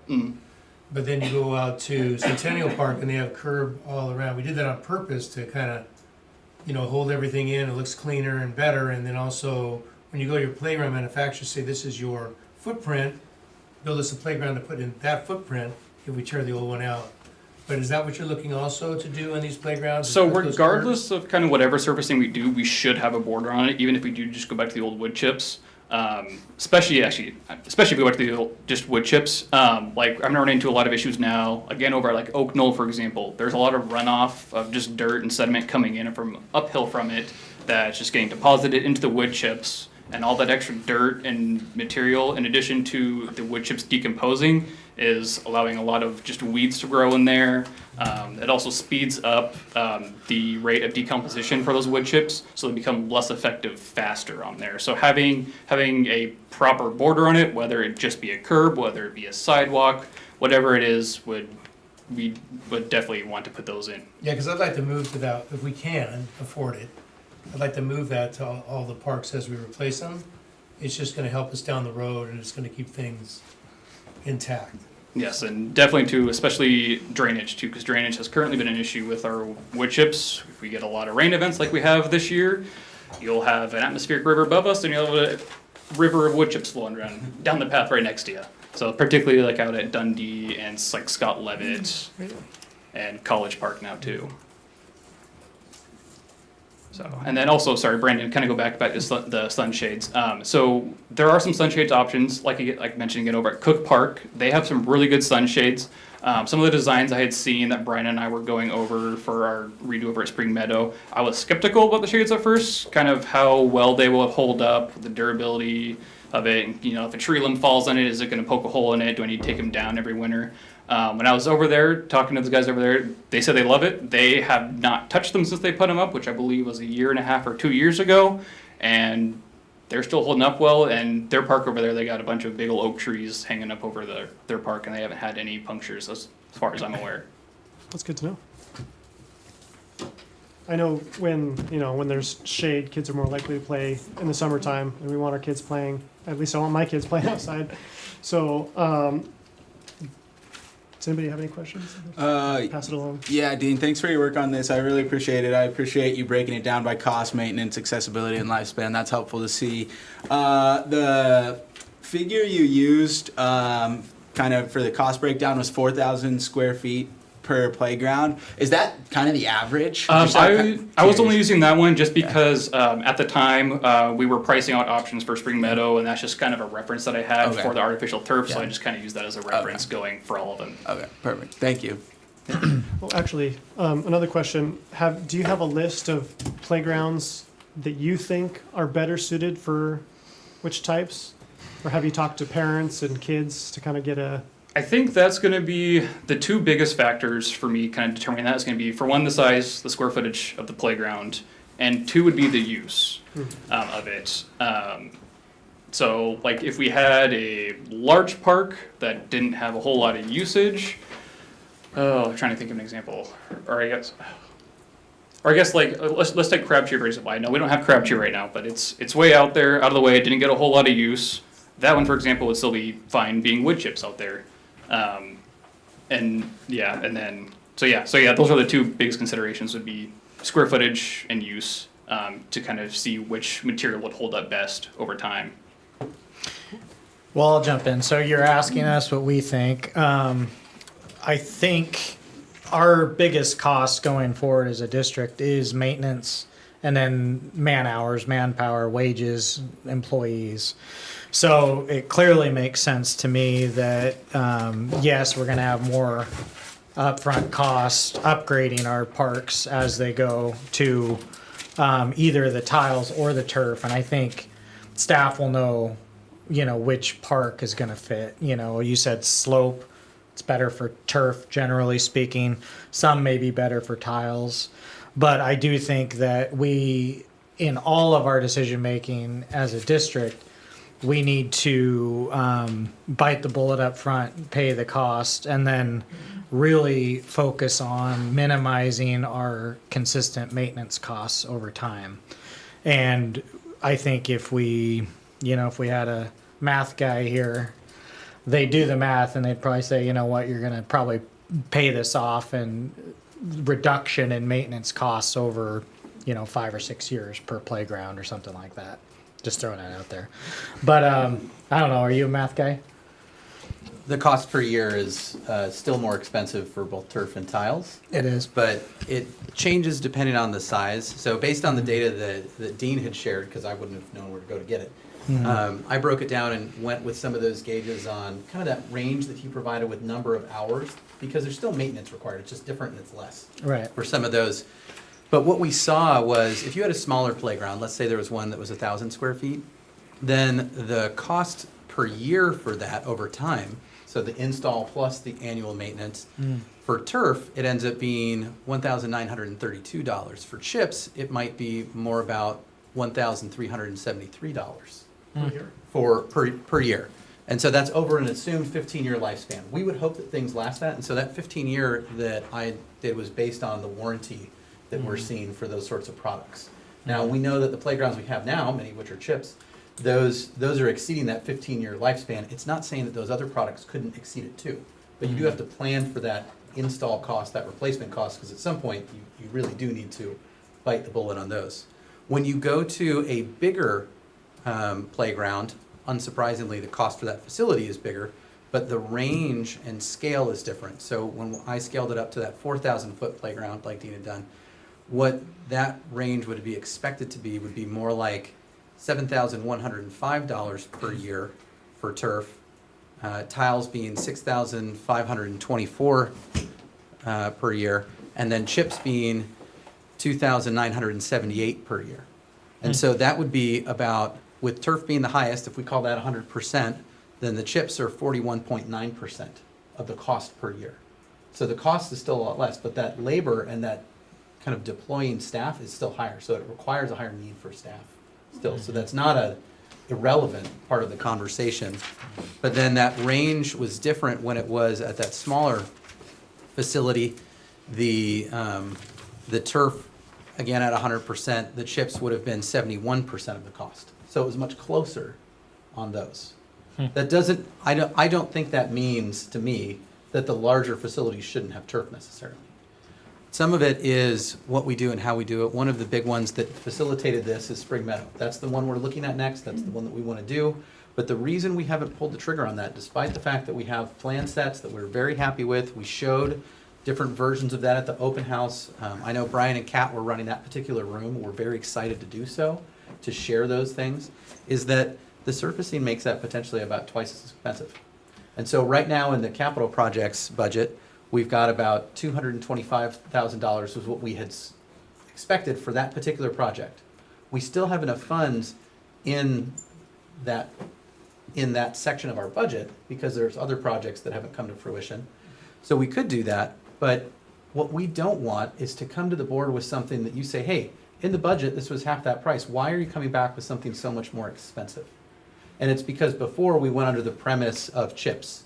And so we want to, in thinking about the strategic planning priorities that we've heard, in thinking about the community and how best serve it, that we want to make sure that that product does not give the board sticker shock just on the product, on why that's different. So if we've got line items and portions of our budgets that we think can accommodate that, and we think it's a good decision for serving the district, we'd still like to be able to come forward with those, and we're happy to answer questions.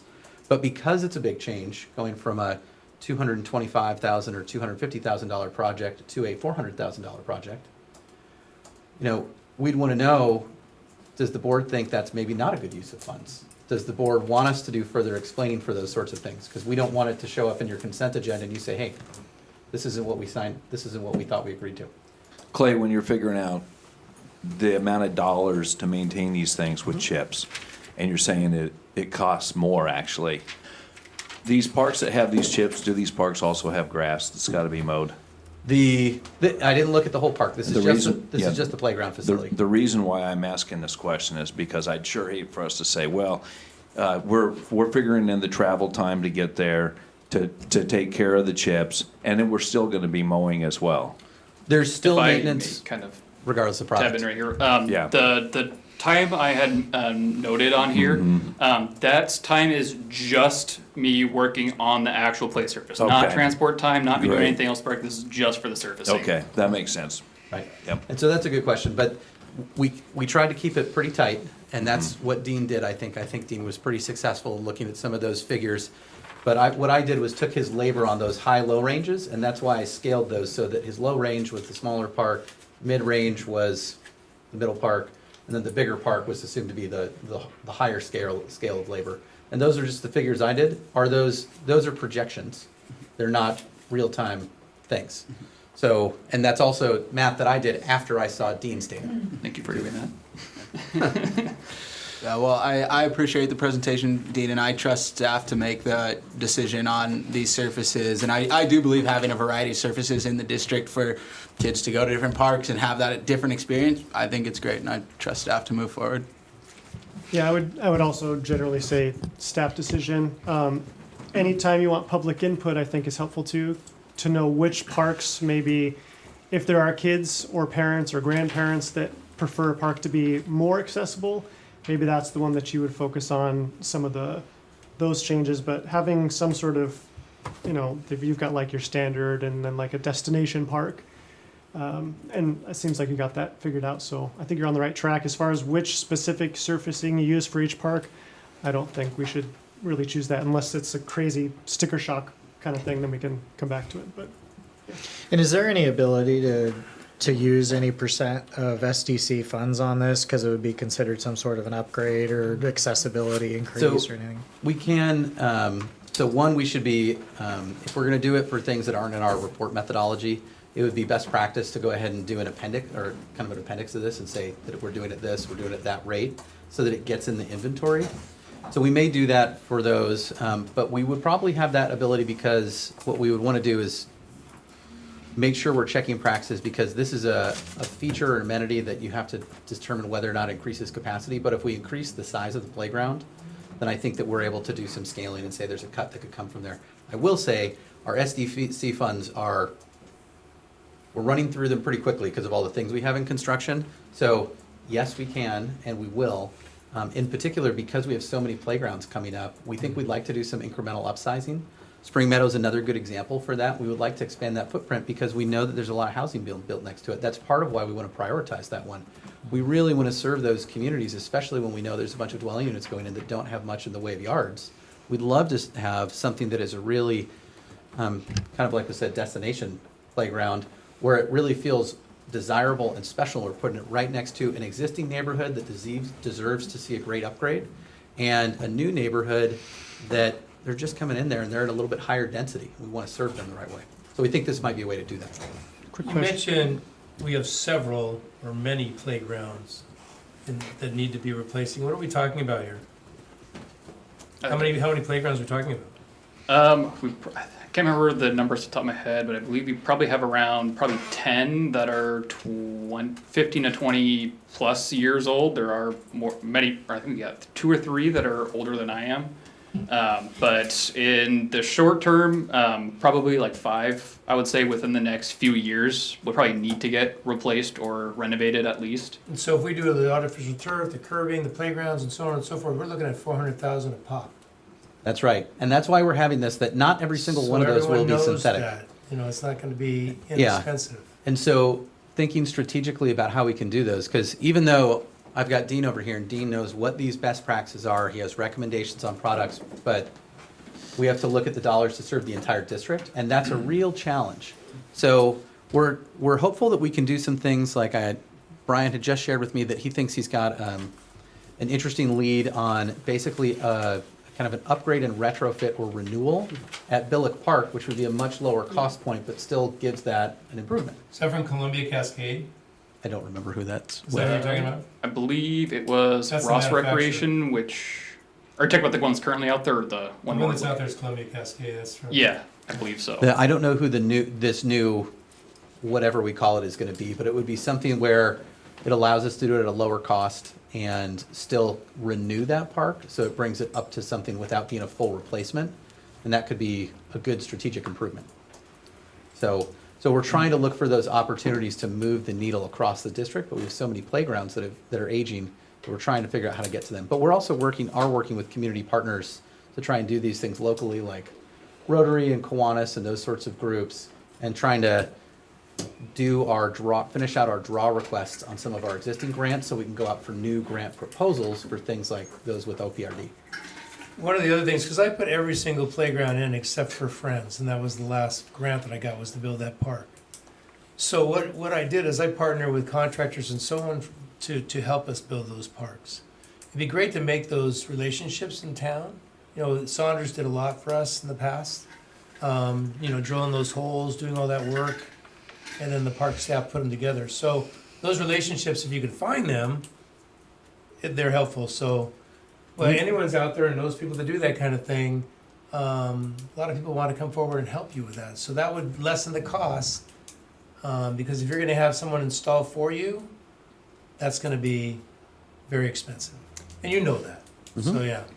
Yeah, if there's a ability to get certifications internally so we can start doing these cheaper, I think that would be good. I think just overall, we have aging playgrounds. It's something that people notice in our district. We need a lot of upgrades. The synthetic options are safer, there's less maintenance, and they look better. And I think that if we can find a way to make those more affordable, I'd be in support of that. When were the Hoover tiles installed? Maybe you know. Hoover?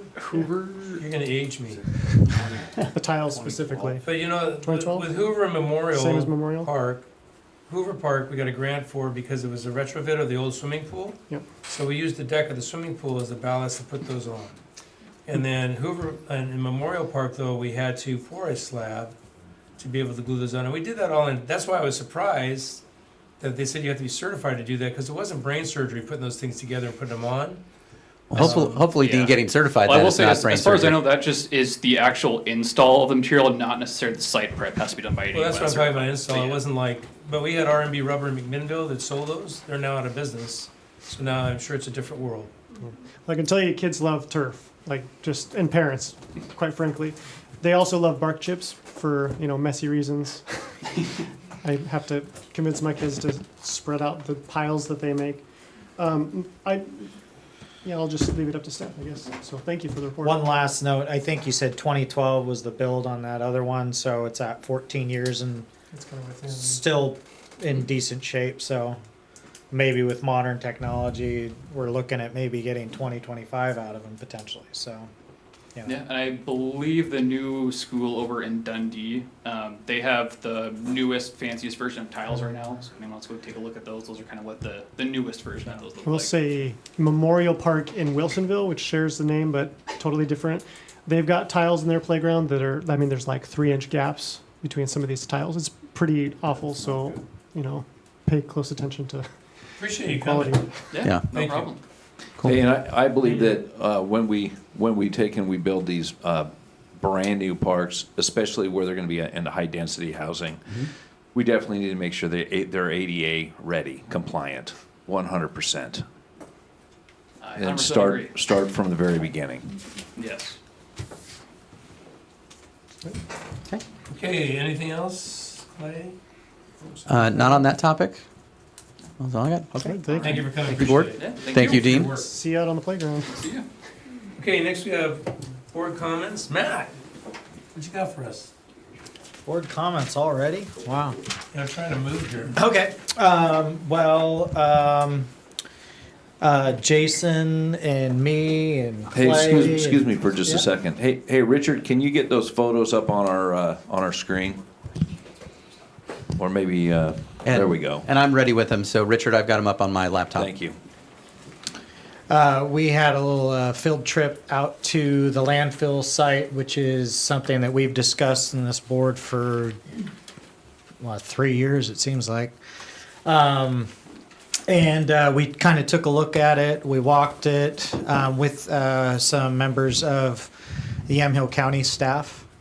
They were able to point out, where the methane wells are, which honestly you only see 1 or 2 at the top, and they're fenced in. The rest of it, the terrain is a lot more gently sloped than I had originally believed it would be.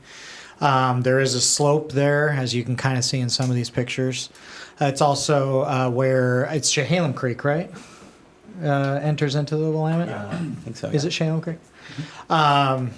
It's a absolutely stunning piece of land. There's farmland, filbert orchard on one side. On the other side, it abuts, I believe, the Baker Rock property, which is going to be developed.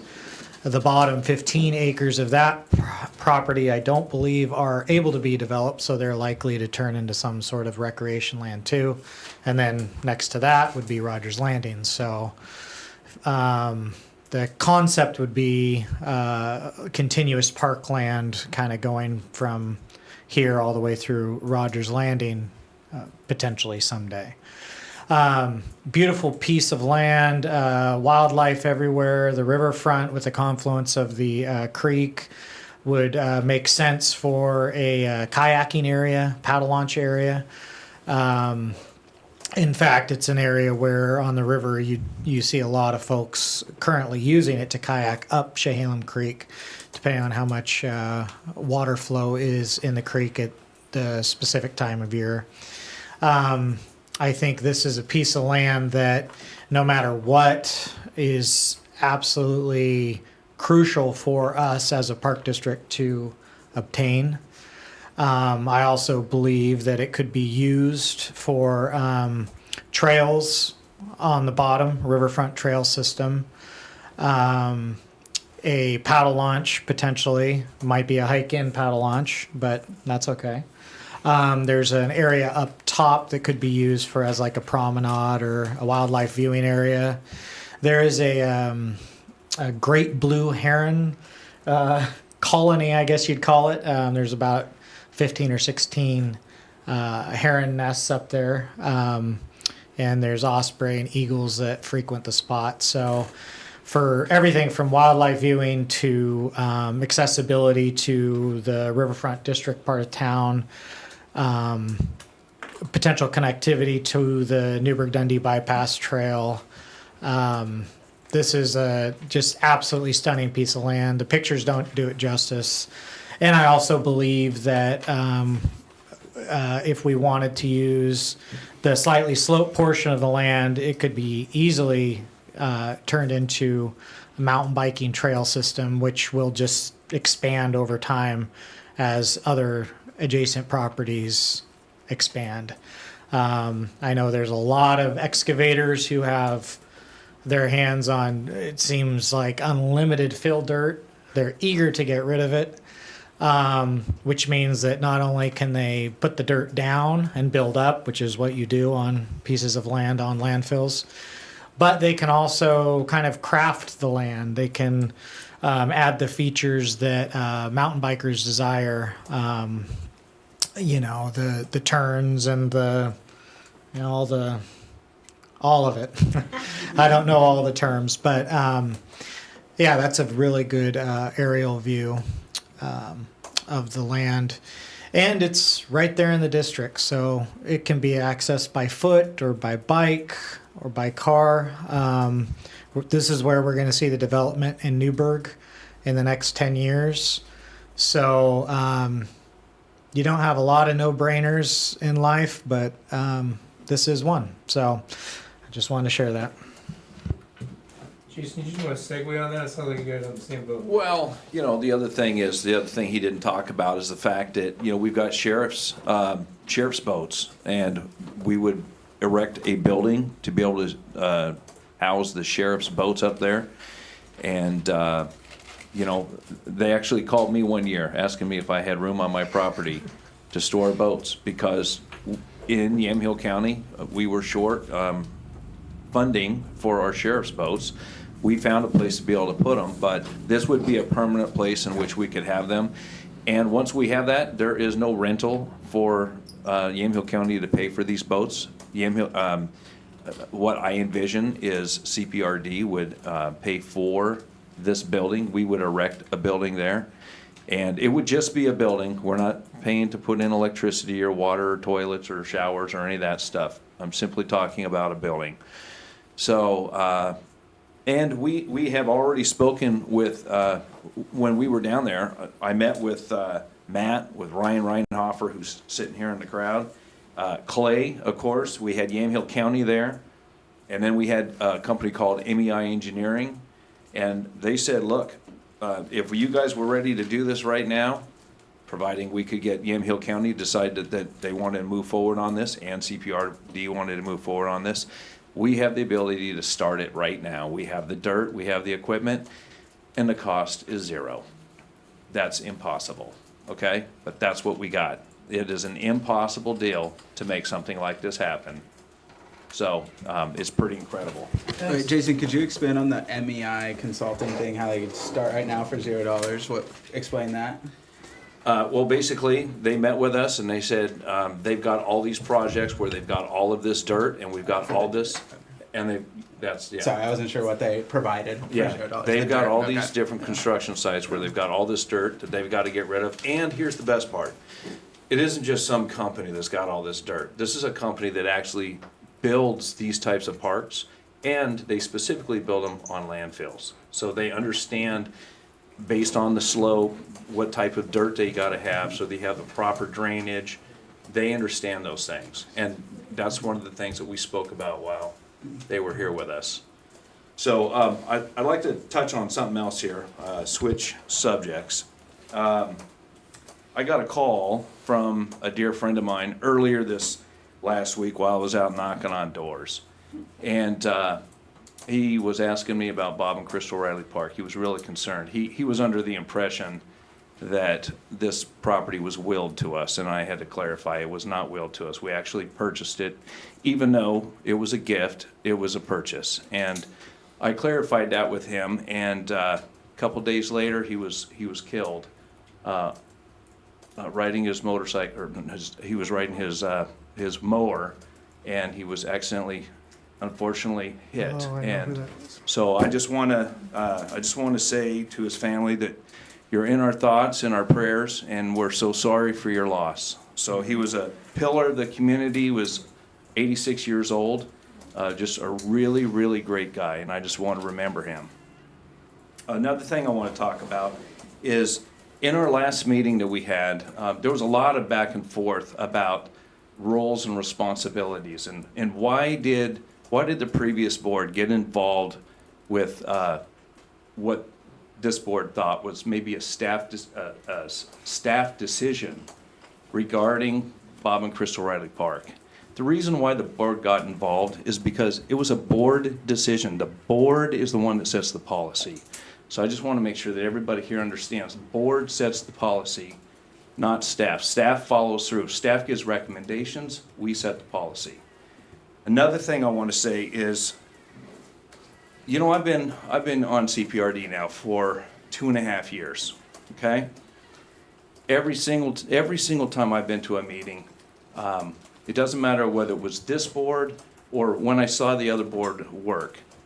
If a board member had a item that they wanted to discuss and they wanted it added to the agenda, it gets added. And I want to make sure that if it's not going to get added, we all know what the policy is to make sure that an agenda item gets added, because we get one time a month to meet here. And I want to make sure that if you have something you want us to talk about, or Brandon over there, Matt, myself, or even you, Jim, I want to make sure that we all have the opportunity. Is it a week that we got to have this in? Let's make sure that we all understand what it is. I want to make sure that if we have an idea, we have an agenda item, it can be added. Okay? And with that, that's it. Okay, Brandon. Just go out and enjoy the parks. My daughter's gonna hate me for saying this publicly, but she's been avoiding learning how to ride a bike for years. And today she learned how to ride a bike. So I'm proud of her, that's all. Congratulations. That is an awesome feeling. Did she crash? No. Wow. Not yet.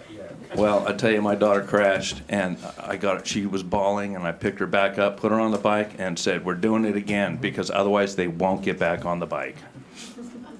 Nick. Yeah, thank you, Matt and Jason, for your work on the landfill stuff. I think that's a really great opportunity. I have a number of questions, and I think there's a ways to go, but I think that's super exciting. Appreciate you guys checking that out. If there's opportunities, I would love to go visit that property. Clay, if you're heading out there, again, it's Which, on the landfill site. landfill Yeah. site? Yeah. No plans right now, although I will say that we did send the biking consultant out there as part of the multi-site aspect of what he was doing. Yeah. But I'll keep that in mind. Yeah. And if we do another site visit anytime soon, I'll be happy to, I can send it out to the board in general. Yeah. As long as there's not a quorum of you guys. Yeah. Go. Yeah, well, I got first dibs. And then, speaking of the bike consultant, I don't believe that, I think it's fine if a staff member is with the bike consultant, but I don't believe members of the public should be with that consultant. So if in the future you feel there's a reason for a member of the public to be with them, an explanation would be awesome. And I can explain the thoughts on who we did include. So this is a study that's supposed to be focused on evaluating multiple sites and getting a baseline from the biking community. We've had a couple of stakeholders that were involved in multiple things, and so the individuals that were invited were Dave Heddy and Brian Bowman, because they've been regular attendees, kind of advocating and championing for that. So they were included as stakeholders about the biking experience, what the hopes are or what their understanding of it is, as well as a representative from Cycle Yamhill County. And so that individual, I don't think, actually joined the consultant. They were invited to send a representative, and they weren't able to join. But The point of this study, and when one looks at the scope of work, there are 10 different sites that are being studied. That was the point, was to look at property that we already own or property that we think we could own that might be a valid thing to look at. So the intent is not to stoke conflict with existing users. It is to evaluate the gap in service as we understood it. Because staff's understanding was that in 2023, when the decision was made to no longer allow bicycling at Bob and Crystal Riley Park, that we needed to address that gap. So that was the intent, and that's why that's being prioritized that way. Because they don't appear to have anything in the district that they can do. Even to my surprise, because I didn't know that that was the case, there's an area of Ewing Young Park that is also prohibited from bikes, and that's because we've experienced conflict with those users. And so that was done at a staff level to manage safety there, because there are multiple, there's disc golf, there's BMX, there's skate, and there's trails. And then there's dog park and other users. So we try and do those as best we can to manage those uses. So we are not trying to go into this study with a foregone conclusion about what it's going to tell us. But we think that it's also important that we have someone who's an expert in trail design and construction for mountain biking to give us some technical feedback. And so that's the intent there. And so I know that people have strong feelings about where they think staff is going or where they think the consultant is going. We're truly waiting for the study to come back and for someone who has expertise in this field to tell us what they think. And they're evaluating outreach that we got from the entire community via the open house and the open house and the community feedback survey primarily. And then we invited a couple of biking stakeholders to go along with them. So that's the scope of it. The scope only goes so far with these sorts of contracts. Okay, I appreciate the explanation there. Last thing, I was at Jake with today, and yeah, it looks like great progress. And I know Casey, you'll touch on it on the tennis and pickleball courts. And however long it takes to finish that project, it's really cool to see how it's shaping up. And whenever it gets done, I think that is going to be just an incredible asset to the community, and I'm so excited. So, thanks for all your work on that. Okay, really quick, I may put the BMX back on the agenda to talk a little more about that. We cut them off kind of short, and they've done a tremendous amount of work on their location and at no cost to the district, most of it. So I'm really pleased with how that's turned out in the national tournaments and the economy for us as a city and an area that they're going to bring in with all those national tournaments. They've done a good job, and I appreciate all their hard work.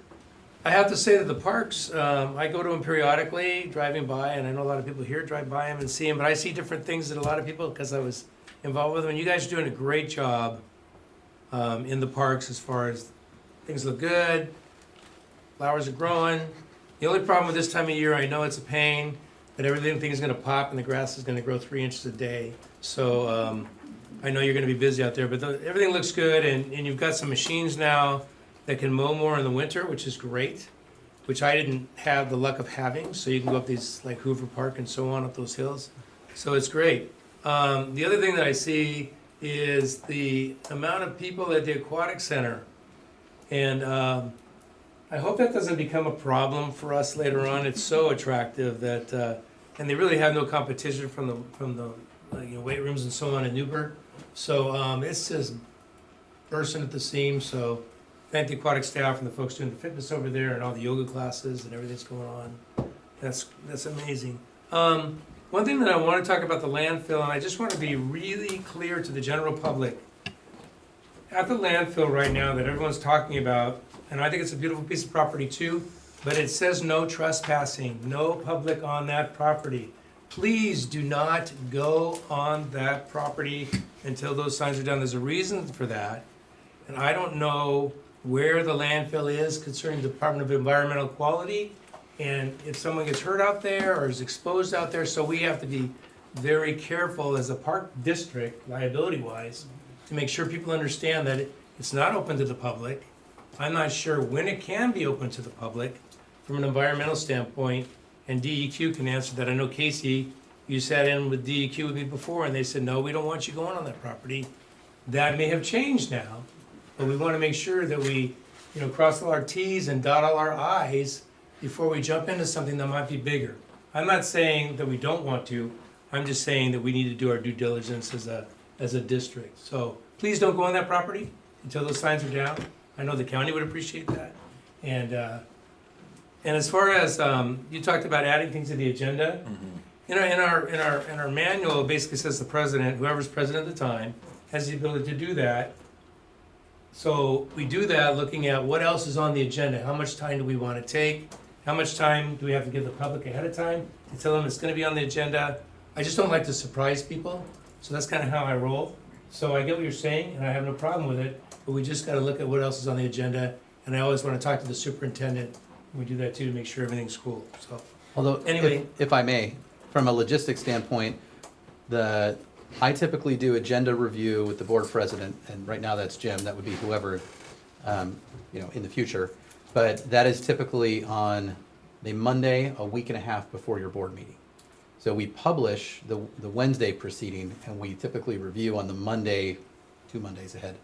So if a board member wants to add something to the agenda, as long as it comes in before that time, that should give the board president enough time and the staff enough time to relay that and figure out if it's gonna be there. But the other thing is we have a forward-looking calendar that we try and keep internally.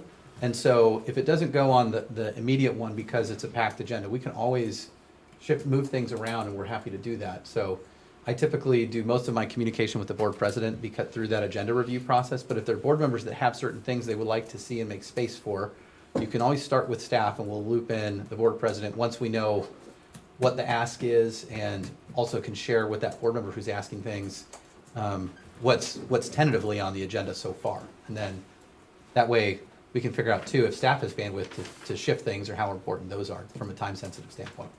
Okay. Yeah, So- that's good to know. That's a week and a half, you say, before the. About a week and a half on Okay, that Monday. That's good to know. So on to old business, there's nothing else in comments? Old business, we have Chehalem Heritage Trail Advisory Committee. Do we have a report? No report. Okay, thank you for coming. Golf course clubhouse development. Do we have a report from them? No report. They're not here. Okay. Superintendent's report. So there's a couple of things in there I wanted to highlight, and there's one or two other things I wanted to add to it. So I think Casey's going to touch on it, Rennie Field updates, but basically we've done a kickoff meeting. Yeah, basically, yeah. And so I'll let him get into any of the details. Ewing Young Bridge, we've not had any progress on that. We're still hoping, so we've put the request into the county commissioners, and we're hoping that they'll add us to the agenda sometime soon, or at their. It's on, I believe is it the 9th? I haven't received any correspondence about that. Yeah, I think we have something scheduled. Oh, April 9th? Great. I'm not sure. I can check with staff and see if that's the case. I thought they sent you something. It's possible. I've been living in budgets and spreadsheets, so it's possible. So for anyone that's listening online, just for the purposes, is the representative from the county commissioner said that maybe perhaps April 9th, and I may have received an email. Don't quote me on that. That's but okay. The planning director did say that he had a bunch of stuff for scheduling a meeting. Okay. And I can, from the county side, if I reach out, would you prefer I reach out to yourself or to staff? To Ken Friday? Okay. I'll reach out to Ken. Okay, great. Thank you. And thank you for coming. So more to come on that, but we're keeping an eye on it, but we wanted to give the county commissioners the space that they had asked for, but still are interested. Thank you. The, one of the things, we went through the Riverfront Reimagine project. It's still, they're just getting out of the existing conditions because it's largely a study, so there's not too much to share on that, but they're making progress on that. The Sandra State Urban Renewal Funding request, that's still live. I've been speaking with the new city administrator intermittently, and so she's aware that it's just one request. We haven't gotten a hard no. They kind of said they needed more information, and they were waiting for that new city administrator to tell them what their obligations are and what their funding prospectus is for that. So that was what they were waiting on. So we're hopeful that that'll end up back on their agenda for urban renewal funding, so they can contemplate that. That would be a really nice thing to have City of Dundee in there with their urban renewal hat on, help us finance Sandra Estate. It'll just let us get into that phase 2 and further into that project. One of the other things I put in the report was just a short write-up, which is not anything new for me. It's all stuff that came from the school district's webpage or website related to the levy that's being placed on the May 2026 ballot. I simply wanted to know, as another taxing district in our area, for this board to be informed about what those things were. So that's my intent on that. I'm not telling you to support it or anything like that. I'm just making you aware of it, that it's going on. And one of the reasons for that is if we were to consider something like that, then it's got an impact because there's people going out for those sorts of things. Like if we were going for a bond or. You know, in the past, it's always been kind of like a unspoken agreement that the different organizations go out at different times so they don't impact Right. the public. I would assume that's the case. It's just someone is going to lose. And do we know how that would affect compression, since you're the math guy for the night? So in speaking with the county assessor, he has assured me that typically because of the size of Yamhill County, our recovery rates on taxes tend to track very high. So things that are bonded are kind of higher in the pecking order for most payouts. And then your general taxes typically come after. I don't know where the levy comes within that hierarchy in comparison to permanent tax rates. But I wouldn't expect a levy with the school district to significantly impact our compression rates. If you look at some of what we've gotten in revenues over the recent years, we typically get higher than projected prior taxes. And that, I think, goes back to what the county assessor, Derek Wharf, has communicated about. They're having very high recovery rates because we just don't have a big, complicated county. We have a nicely sized county that they can keep up with all the taxpayers, as opposed to if you're working with Multnomah County or something like that, you can imagine your compression rates are going to be higher because you're going to have a hard time recovering from certain individuals because you have a big, complex geographic area. And I just don't think we have that, is my understanding from speaking to him. And then we have a few other things I highlighted in there. I put in, and I think that it's in correspondence too, but there's a nice picture of our coaches card that we have. And this is one of the things that's a local organization that supports our coaches. And so that is something they do. I'm sure it's a marketing incentive for them as well.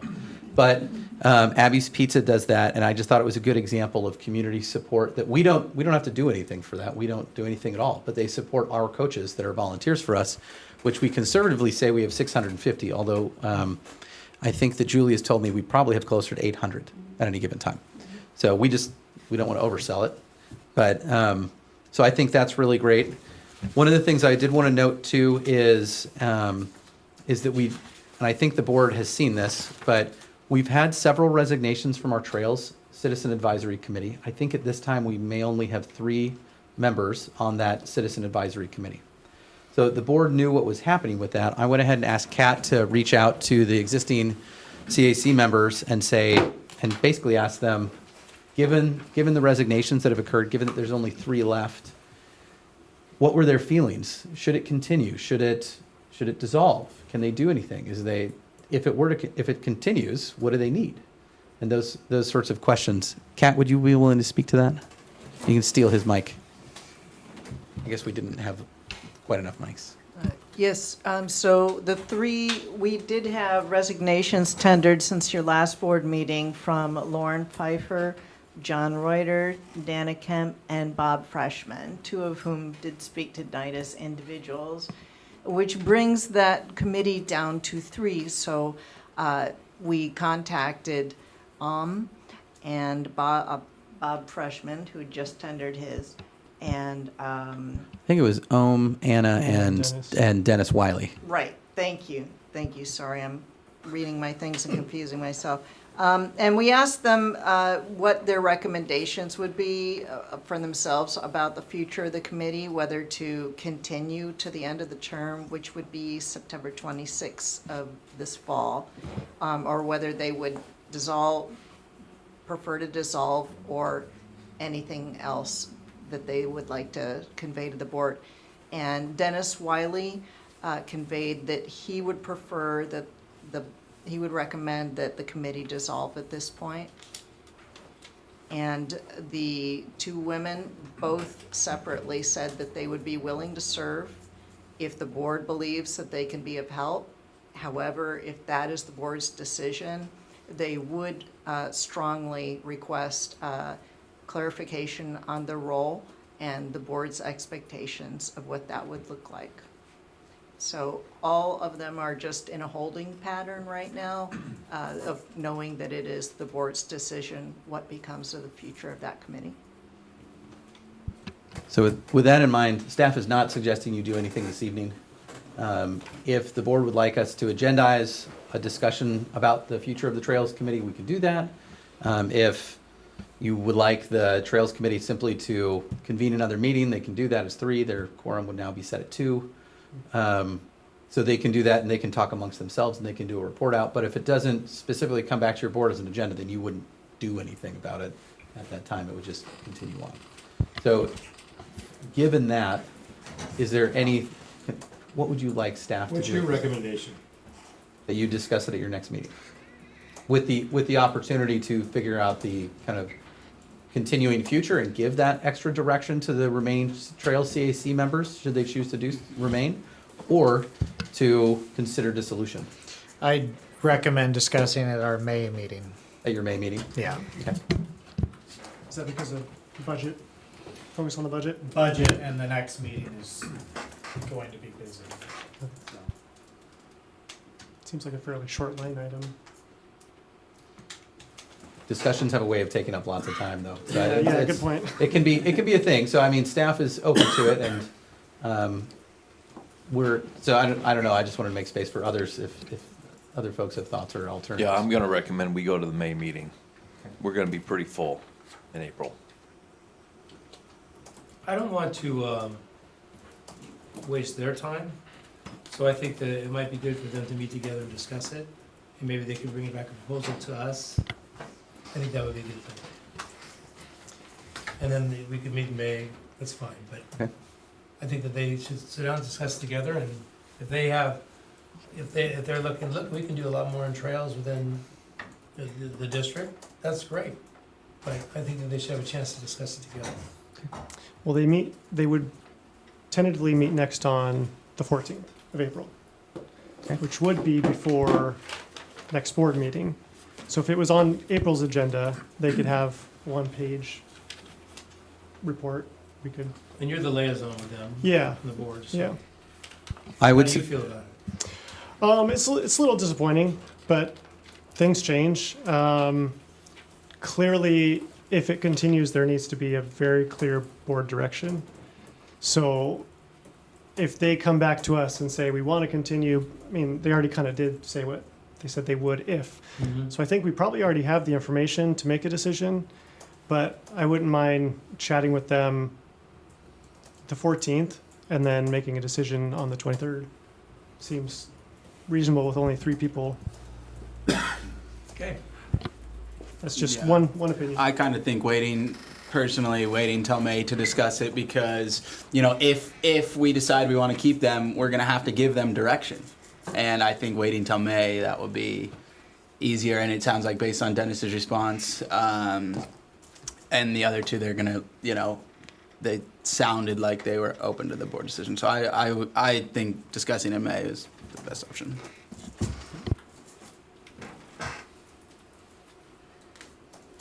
Next. All right. That's it for my side of the report on things, and I'll hand it over to Casey for capital. And then Oh. over. I have one more question, Sure. and it's about Rennie Field. Is it better for me to ask you or Casey? You can ask me, and I might defer it to Casey. Okay. So this has been one of my, I guess, pet peeve projects since day one. I think Sander Estate was the most important project for us to get started because we made a promise to a donor. And thank God we were able to break ground before she passed. But in terms of impact to our district, Rennie Field is the project. We are a district with no turf field in a rainforest. And it's just, I think cities the size of Dayton have turf fields and we have 0. It's also a dilapidated property due to no fault of our own. It's become a blight on that side of town. Rusted out fences, destroyed tracks, a field that really is unmaintainable for the most part. And we have, is it something like $4 million of grants when you add them all up? No, it's about 1.75. Didn't we receive? 1.75. Okay. So we have a project that I believe this started in 2021. 21. And it's the latest estimated start date is now 2026. So we're talking about summer next year, and finishing it in 27. Is that right? Correct. So I saw that. I think that it's a shame that this project, I guess, hasn't picked up steam. And I know there's a lot of moving parts that are outside of our control. And maybe I'm speaking to whoever's watching out there who's part of those other parts, but this is something this community absolutely needs this project. That neighborhood needs this project, and our youth athletes need it. And the fact that it's now another year and then another year, it's I find really frustrating. And I don't think necessarily there's anything more we could do. And I know we're knee deep in projects right now, but this needs to be done. And I don't know if there was one specific reason why, we're not breaking ground this year, or if that's different from last year, if it's just the city of Newburgh's requirements, or what we need to do. But if next year we hit the same time and now we're like, oh, projected 2029 or so, these are the kinds of things that the longer they go, the more expensive they get. They're gonna double in costs. And I don't feel like we've really been able to reach out to the community to say, this is awesome and this is exactly what you need. And I know our youth athletes and the coaches and those folks, they tend not to come to these meetings and provide their feedback. But when you're on the street talking, this is what everyone needs. Most of the folks I know who are in soccer, they're practicing in Sherwood. We're sending, it's a diaspora of youth athletes out of Newburgh, and so, sorry.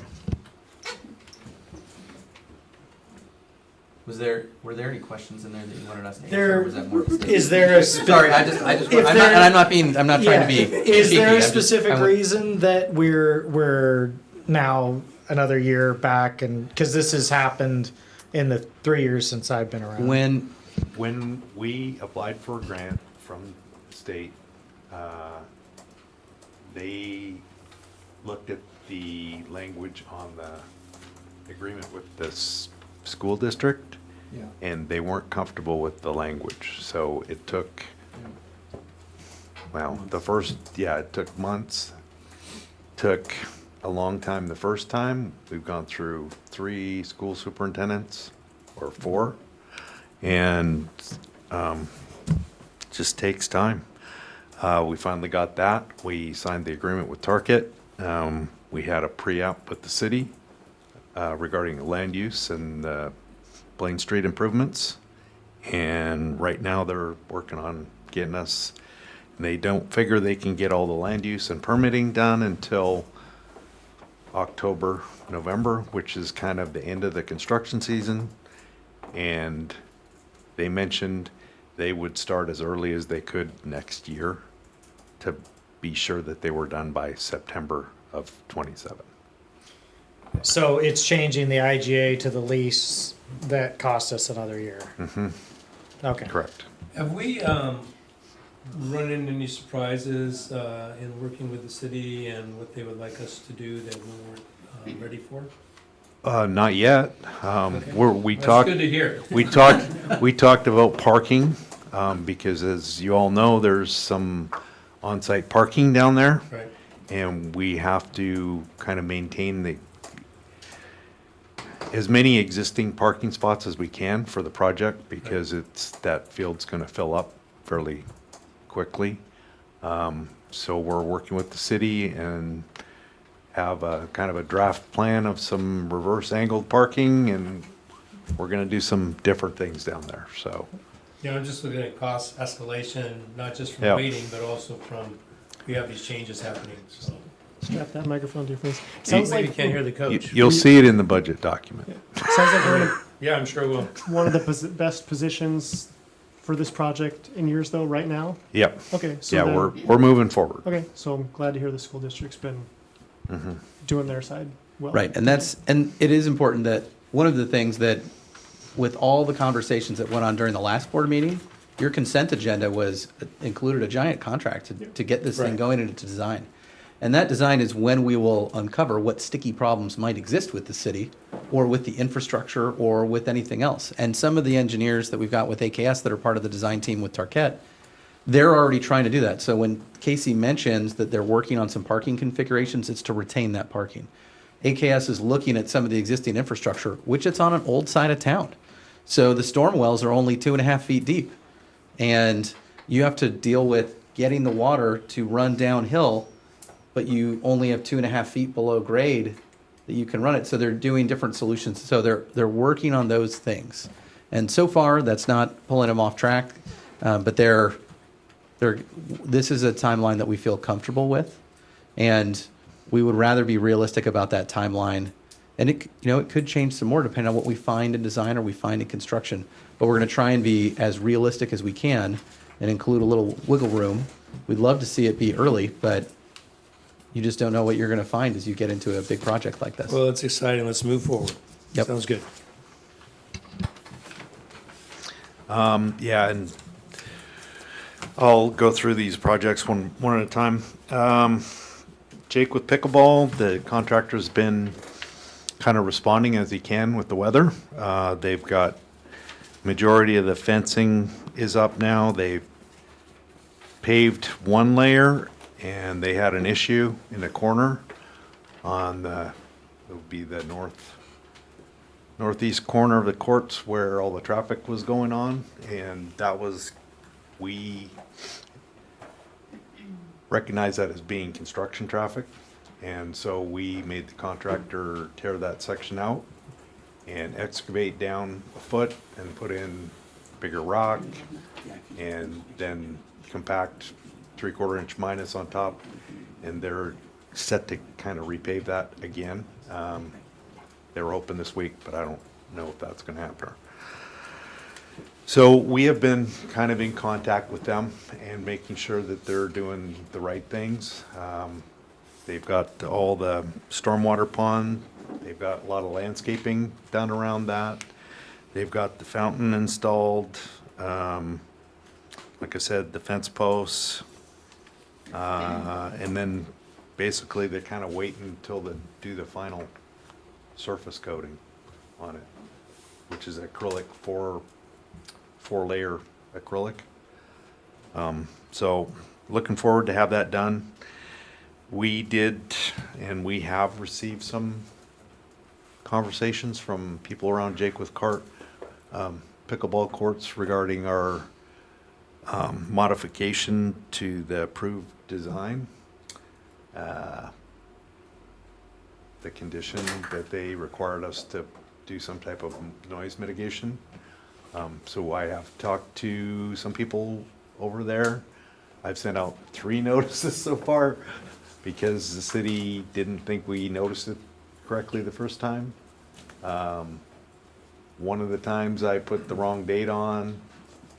Another time I didn't give them enough information, and then the last time, hopefully there's enough. You got it just right. Got it just. So 3 mailings, 150 each mailing. Too hot, too cold, just right. Just right. And then Clay said, maybe in the future that we send out notices with most of the information on there instead of, or our more detailed explanation of the conditions or whatever we're doing with that noticing.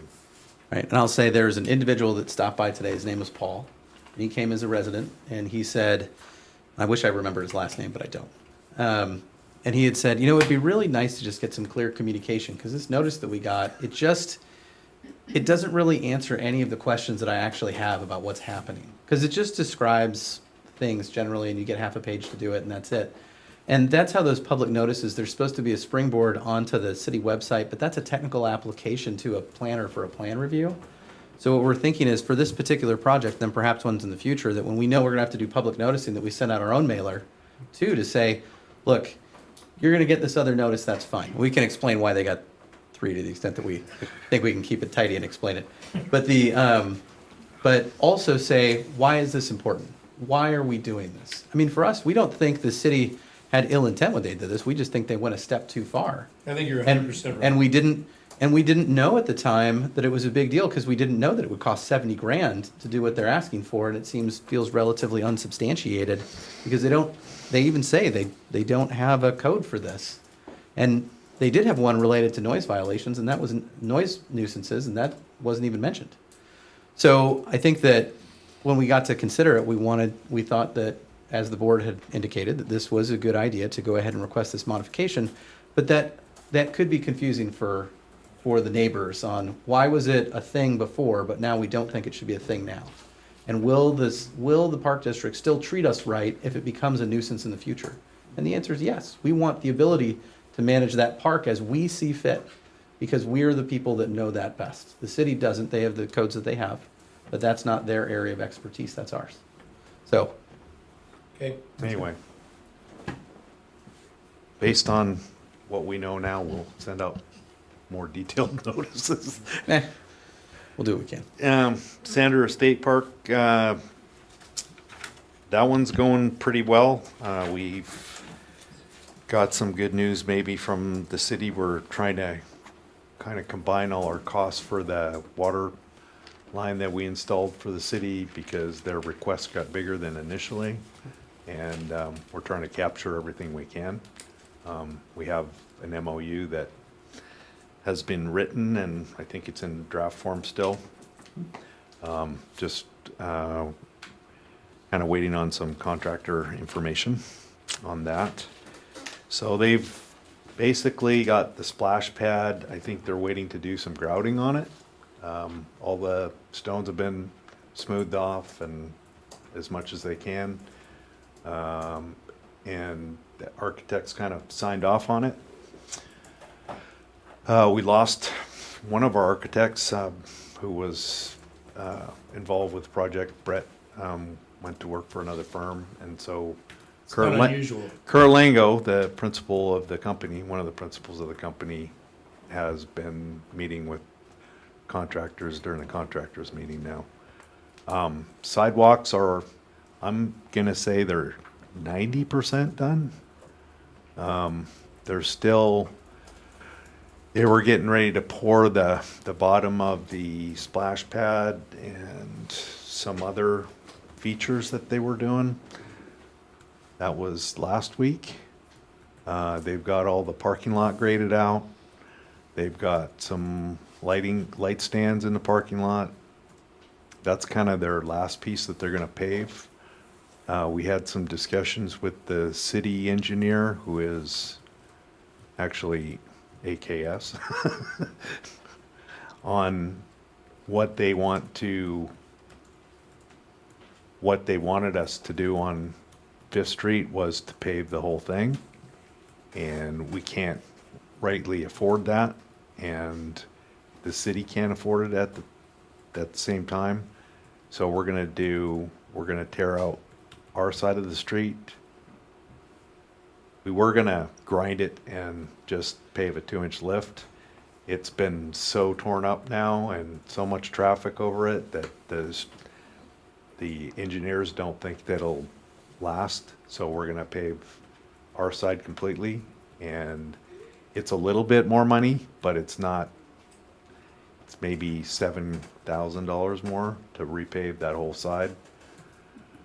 They destroyed a lot down at the post office. They took the driveway out of the post office when they were replacing the water line because there was no plans from the city of Dundee on their on that piece of pipe that they had in the ground. There were issues with storm facilities, or I would say storm water facilities within the road. Unconforming storm manholes, I should say, that were square instead of round. And that was all down in the area by the post office? Yeah, it's kind of right across from the school where all So this, that's beyond our, but they still had to get the water line replaced and they ran into all kinds of stuff. so the city's gonna work with us on compensation. Yes, on it. yeah. So, that cost will be returned to us. And then again, Clay's been working on, with them on the urban renewal fund, so there are answers there. Last question on that, and the concern I have in the next budget cycle Mm-hmm. is that, the water costs. I don't know how much that pad's gonna put out, but I know that We those are gonna budgeted. have to be up pretty high, so you really need to research that, how many gallons per minute or whatever, because we're not reclaiming that. So that's gonna be expensive, so, gosh darn it, budget. Yeah, We had that discussion with the city of Dundee, I'm sure you did. because they're going to put in a hotel and they've got people asking for development. And Right, so anyway, yeah, I just know that that's gonna be a number that Yeah. we're not used to. So that's pretty much that. And if anyone wants to see the field report on the Jakeworth courts, I have one here. I can print you one off. Newburgh Dundee bypass trail, we are checking all the time. They've been down there with shovels and they've got to put erosion control in. I'm hoping this dry weather will help. They've been down at least once a week, every week. Was getting close until we had that big wet weekend. Who is they? Our contractors, Amory and Sons. Okay. And we got all the permits and they're ready to roll whenever. We've got all the pilings stored in the Oregon Bridges yard. We've got all the girders poured, reinforced girders that we're using on the bridge. So a lot of the things have been bought and purchased and they're just sitting in the yard waiting to go. So hopefully those things won't delay the construction at all. We've talked to the airport. We'll probably have a few airport closures. And the Dales have been really responsive on that. They have X's that we need to put out in the runways during construction times, that the crane's up in the air flight, in the air zone. So we're ready to go. It's just a matter of getting things going, getting a road down there to start hammering piles in.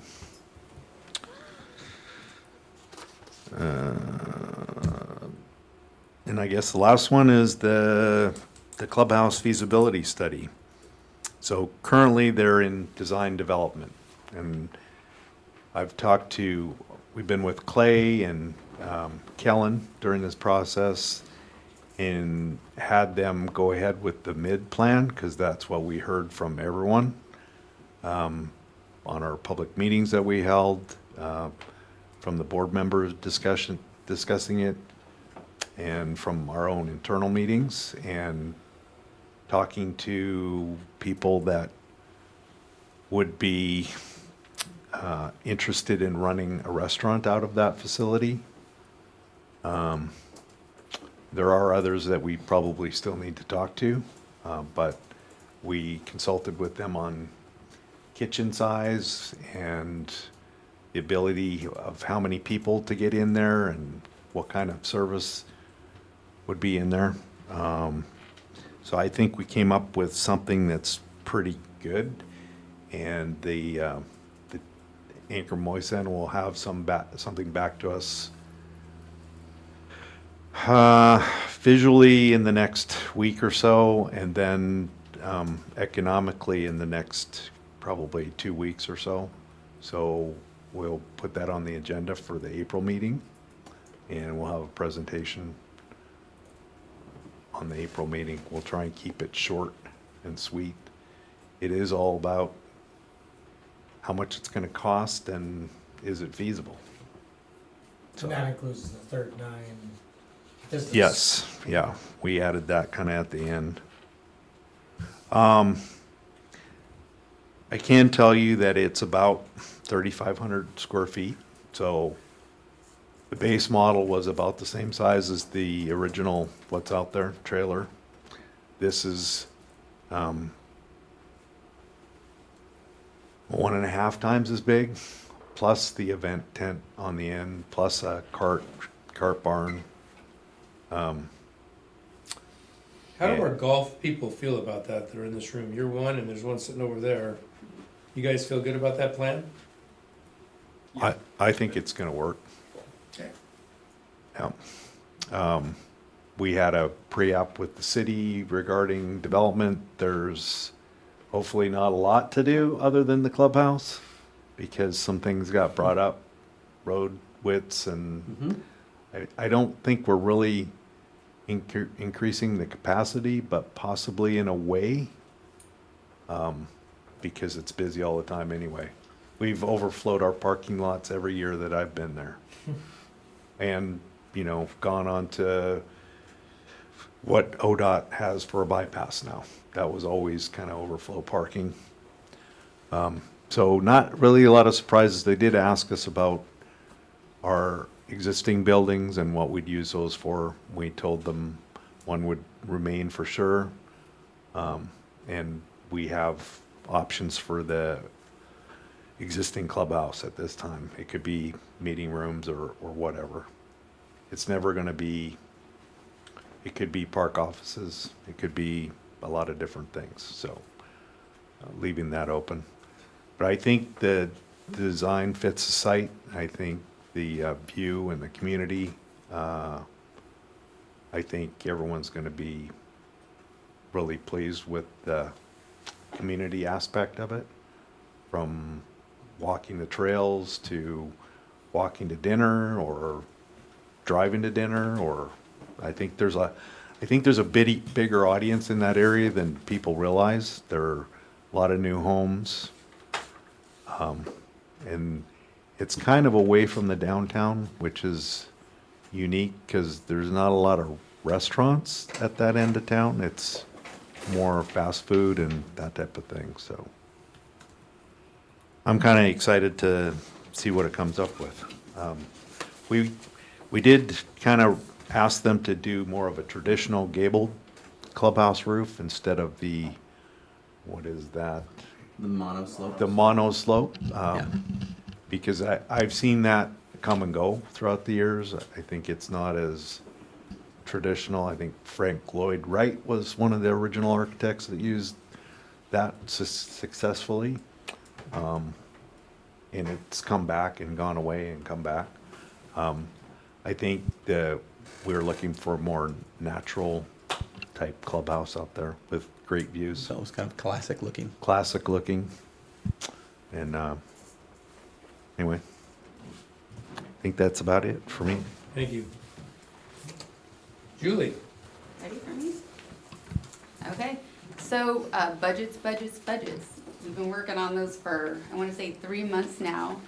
And so I wanted to shout out staff. In special services, we have 8 departments, and that's a big collaboration. And so, you know, people work on their budgets pretty hard in addition to their daily tasks. So I just wanted to thank everybody for working so hard on that and getting them in on time to Clay so that he can work hard on them now, I should say.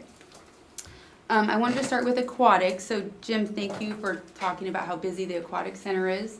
It's packed. We had 16,500 visits again in February, so that's incredible. And the lessons that the second graders are taking are just going really, really well. I've heard nothing but really positive things from the community and the parents and the teachers and the principals. So I want to thank all the aquatic staff for being involved in that. The aquatic staff also applied for a $32,000 grant from the Oregon Community Foundation to work and to help with some upgrades on some classes that we have. So water X and fitness classes and upgrading equipment for those types of classes. So we really appreciate that. Those classes have really become busy, I would say. I wanted to talk about the sports corner, Jim McMaster Comp Pool. It's been, so important. The leisure pool is important, but I wanted to say that just in the month of February, we had the CST Sharks, so our youth kids practicing in the comp pool. We had the George Fox swim team there. We had the Newburgh High School swim team. We had Sherwood High School practiced at our facility for 3 days. Water polo season has started back up. We held a 3 Rivers League district meet here on February 13th and 14th. And that's our 3rd year of doing that. And then the Lake Oswego Swim Club held a meet at our facility on Sunday, February 8th. So that's pretty incredible. And I really appreciate everything that those our staff are doing out there. So did Lake Oswego rent the pool? Because they've got a brand new facility. Yeah, they did, yeah. Yeah, I would expect so. Yeah. I'd rather be in the Jim McMaster Comp. I guess. Yeah, right? Yeah, right. Exactly. LSC sports is going really, really well. I wanted to mention, Matt, you were talking about Rennie Field. And I think I've mentioned this before, but we started that project in 2015. So for me, it's been a long road. And in 2021, Dave Brown and I were out I met him, I can't remember why, but I asked him to meet me down at Rennie Field, and we walked around that property for an hour or two. And so I just wanted to thank him for that, because he is the one that applied for the grant from the Newburgh School District, and that was a $750,000 grant. And then our board put in $750,000, and then we received a grant for $1 million. So we actually have 2.5. Okay. So anyway, we're really excited to get that started. I mention that because we have soccer starting right now, and we have almost 600 kids playing soccer in the spring, which is incredible. And they do play in the outfields of the softball fields that are being used on the weekends. I should say softball and baseball fields. And so, during the week, we don't have enough fields to have soccer games on the weekends because softball's playing there. So we play soccer games during the week, and they play out at Darnell Wright and at Rennie on the grass field. But we have the basic service staff is just tremendous. They line the upper fields and the lower fields for those games. And they're all different sizes, right? Because we have kindergartners up to 8th graders. And so there are a lot of lines out there. And so we need to find space for all of those. We have to move goals around. They move goals around for us all the time. And then they move those goals back so that we can have softball on Saturdays and Sundays. So we're packed, I would say. Let's see, we have adult league basketball. They've just started up. Clay and I were talking about this, and I think in our supervisor meeting, we've been working on it, but the board had asked us to really go out and but just show appreciation for our volunteers. And so I wanted to say, and I think I'd missed that meeting that you were talking about that, but for all the coaches whose kids are participating, or say there's a granddad that's coaching their kid, we do comp their registration, number one. And then number two, I think that the Abby's cards are great. And so those are kind of small tokens, but we're just lucky we can provide that. Let's see, so softball starting, we have the Camellia Run coming up on April 11th, and we are also this year bringing back the Camellia Festival. So it'll be at the Cultural Center as well as the run, and Erin Harrington is in charge of that project. She's also our markets coordinator and our childcare coordinator. She's got a lot of jobs. But the dragons are going to be back. The tea ceremony is going to be taking place. The drum show. We're going to have tons of vendors, lots of food, and the race starts at 9, and it's a 10K and a 5K. So if you get a chance, come on by. It's going to be a really, really fun day. Let's see, I think that's it. Oh, I wanted to say that we are developing a partnership with, well, we've always been partnered with George Fox. In August, we put on a free camp for all the kids in our community, and the George Fox athletes are the ones that help us with that. They're the ones that run the camp. But we also have a pickleball tournament coming up on April 4th, and we're partnering with George Fox, and all the money that goes or that they receive in that pickleball tournament is going to go to youth sports scholarships. Okay, and let's see. So in recreation, they're busy. Our cheer programs, youth gymnastics are going well. The father-daughter dance was a success. This year we had 300 people, which is wonderful, and a lot of dancing going on there. This year we brought in I think it's the Soroptimist Club, and they did a nail painting for all the girls, and that was a big hit. We'll bring that back next year too. But Jenny Delp and Matt Compton are in charge of that, and every year it just gets bigger and better, and I hear the food was really good this year, and so I thank them for that. Child care report, this week they actually have spring break. We have kids that are attending during the week. Today they went on a nature walk. Very excited about that. But Erin Harrington, who's in charge, she wanted me to mention that all the care kids, they wrote get well cards to the Bridgetown Veterinary Emergency Hospital, and they really enjoyed doing that. And so that was they had a lot of things going on that week, and so I think there's a picture of it here in the activity reports. And then the last thing is just the senior center is vibrant. Sarah Larison she has so many activities going on there, so if you get a chance, stop on by. Thank you, Jason, for heading over there and singing. Kat and I were there. We really enjoyed that. And then the last thing is that I wanted to say that we really miss Brian Stewart, and that we hope to have him back soon, and that we're thinking about him. Okay, that's it.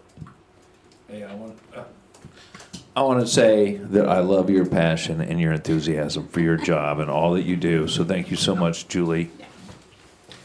So we have an unsung hero here. We don't see this guy very often because he's crawling inside of machinery and fixing $1 million pieces. So Josh, let's talk about what's going on in your department and all the challenges we have since you're here. Julie, you want to pass him the wireless mic? Or you can go up to it. Whichever. Or he can stand at the podium, or he can scoot up a chair with Julie. Tell us the good news, because all that stuff's really inexpensive to fix. It's all very expensive to fix. We got lots going on. We're just going through. We got air balancing done at the pool, so doors closed properly and whatnot. And so that's kind of exciting. Oh, I guess I got to get closer. And then we've just been going through the parks. It's springtime, and so they're getting busier in our park restrooms and whatnot, trying to clean those up and get our sinks redone and looking cleaner and nicer. And I don't know, we just stay busy fixing things. So what do you see coming down the pike that could be a big problem for us financially with equipment? Equipment, the cultural center is kind of older with the controls and whatnot. I see needing to do controls over there for the cultural center. That could be expensive. We're coming on close to the 10 years for the Defender filters for the 10-year maintenance. It's going to need to be done on those here soon. They're going to do a big inspection on them on the comp pool one on Friday.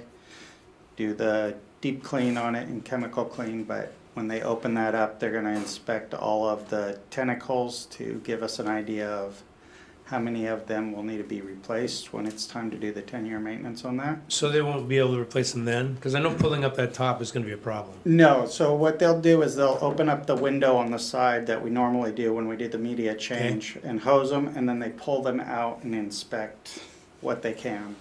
So, You can't replace them just then? no, Okay, they gotta pull the whole top. that's gonna be interesting. The quote that came in, they say normally they quote it to replace 10% of the tentacles in there. And then the quote they gave me wasn't even close to 10% because we did the looking into those filters and each one has over 1,000 tentacles in them. And so, Do we have a dollar amount, any kind of guesstimate?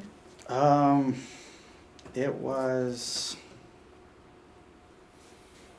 I think it was around 20,000, if I remember correctly. It's gonna be somewhere around there for each one of those. I mean, for both of those. So we'll do them both at the same time. So we're looking at about 40 grand plus I- or minus? It might be around 35 or something. It was, I believe my quote was for both of them. But then again, that was just a guesstimation on 10% of the tentacles or the septums or flex tubes, whatever you call them. And so that's why we're doing the inspection and cleaning of it this coming up Friday and Saturday. So we can have a better idea of what, we can get a more accurate quote on getting those replaced and fixed. So this is a certified inspector coming out of Portland? Yeah, it's Will Wiggins, and they're the Orca. They're with Orca, and they are the actual rep for Defender filters. That was a big thing, is finding the actual rep for the filters to do a lot of the work on them. Because other pool companies say, "Oh yeah, we do those all the time," and it's never a good thing. Yeah. Well, I appreciate it. I know that the units on the roof, Clay's been talking to some people that might be able to help us with those, so. Yes, they're gonna come out the 13th, I believe, to put some data points up there and start tracking and seeing what they can do for the feasibility study on making that building more efficient there. Josh, would you want to tell the rest of the board what that is? Because I've mentioned it to Jim because of his aquatics background, but I don't think the rest of the board knows about the retrofit program with the Energy Trust. Okay, so the Energy Trust came out and they were looking at the pool and actually the whole facility over there, the comp pool, leisure pool, and gym side. So really, it's like 3 facilities, and the trouble that we've had getting all of the HVAC units to run and be efficient, and with the air balancing, that was a big help, but as they came out to look at it, as they were looking, they said, yeah, I think we can do better at energy efficiency and whatnot. And so we did qualify for Energy Trust to come out and do the feasibility. It doesn't cost us anything. And then once they put that together, then they'll put together the findings of that and say, okay, well, maybe to get the optimal use out of this equipment or to work more efficiently, you need to do these changes. And so then they'll give us a recommendation on fixes to be more efficient. It's good to see them out here since initially they helped fund part of that. So, Right. yeah. And when it was all brought up with the AirMax and how they are supposed to run, they said, I think we can do something with that. So We shall see. we'll see. Thanks for all your work and thanks for those, midnight calls and early morning calls and having to respond. And They love you at the Cultural Center, just letting you know. Okay. right. Anything else? No, I don't think so. Well, we need to talk golf then. Cool. I'm out of here. Thank you, John.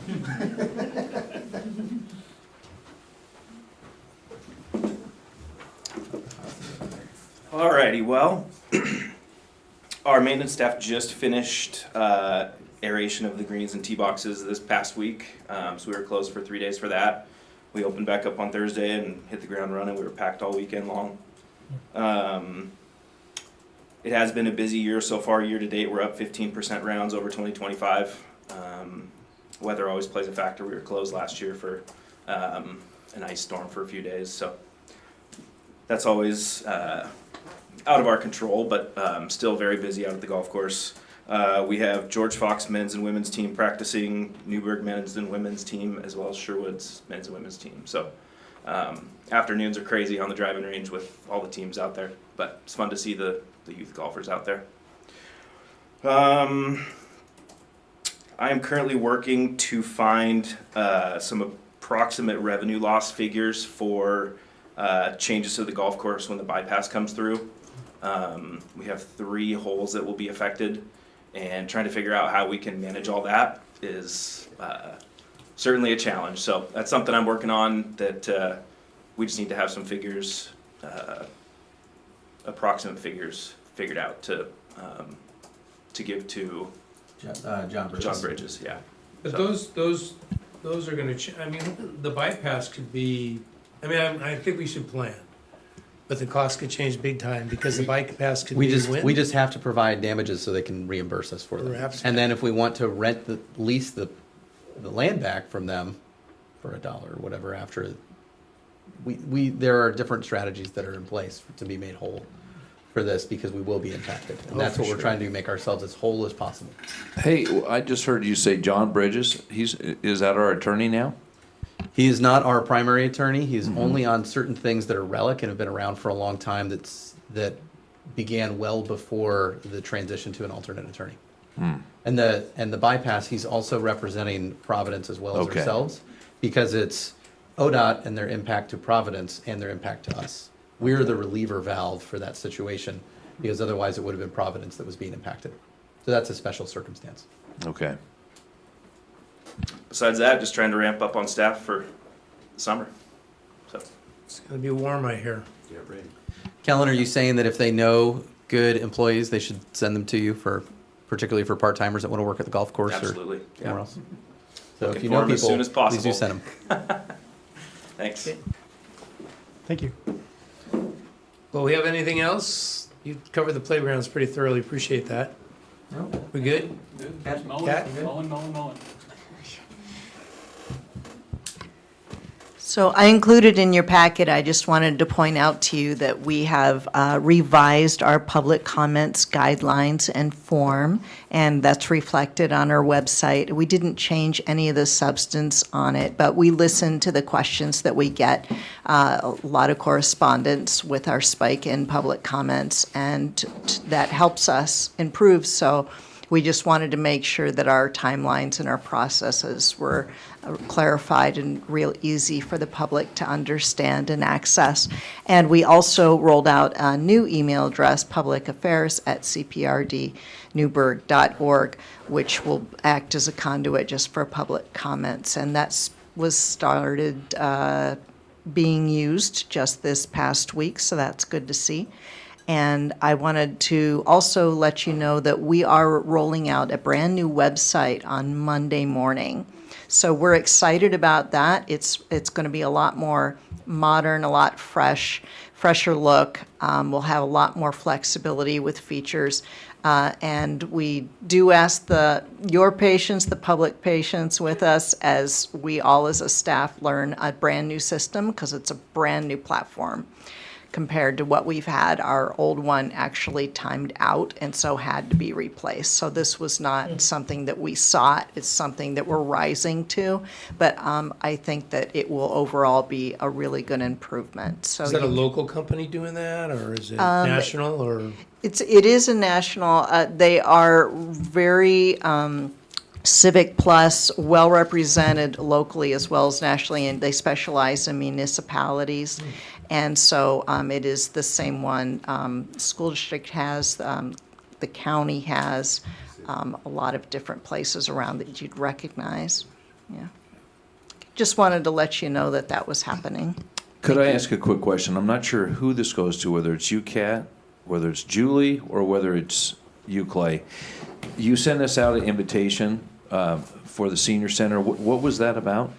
Oh, so that's a volunteer appreciation event. So Sarah Larison had asked me to pass that along and invite the board members. Okay. So if any of the board members are interested, it'll be, so you may know, but there's about 55 or more volunteers. Yeah. 55 or so. And so that does all of the Meals on Wheels activity. It's also who you'll see at the reception desk to welcome people, and a lot of people that just give back to the senior center itself, especially as that really active Meals on Wheels program that we do.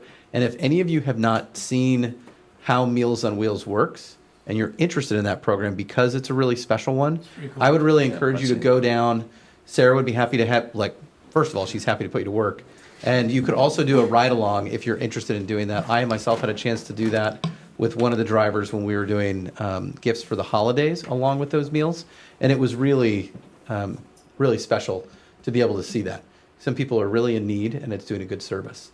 But any board members who are interested, and it's a great opportunity to get to know a few of the people that are doing that volunteering at the senior center. And I'd also like to, gosh, dang. I would like to thank Brandon. He helps. How many days a week? Just one. Just one day a week. And so it's nice to see you there, and they really enjoy having you. So I just want to mention that. Well, with that, if anyone else? No, Appreciate you all thank coming. you. Your mic's off. It's off. Appreciate you all coming, and with that, we are adjourned. All right? Thanks, everybody. Just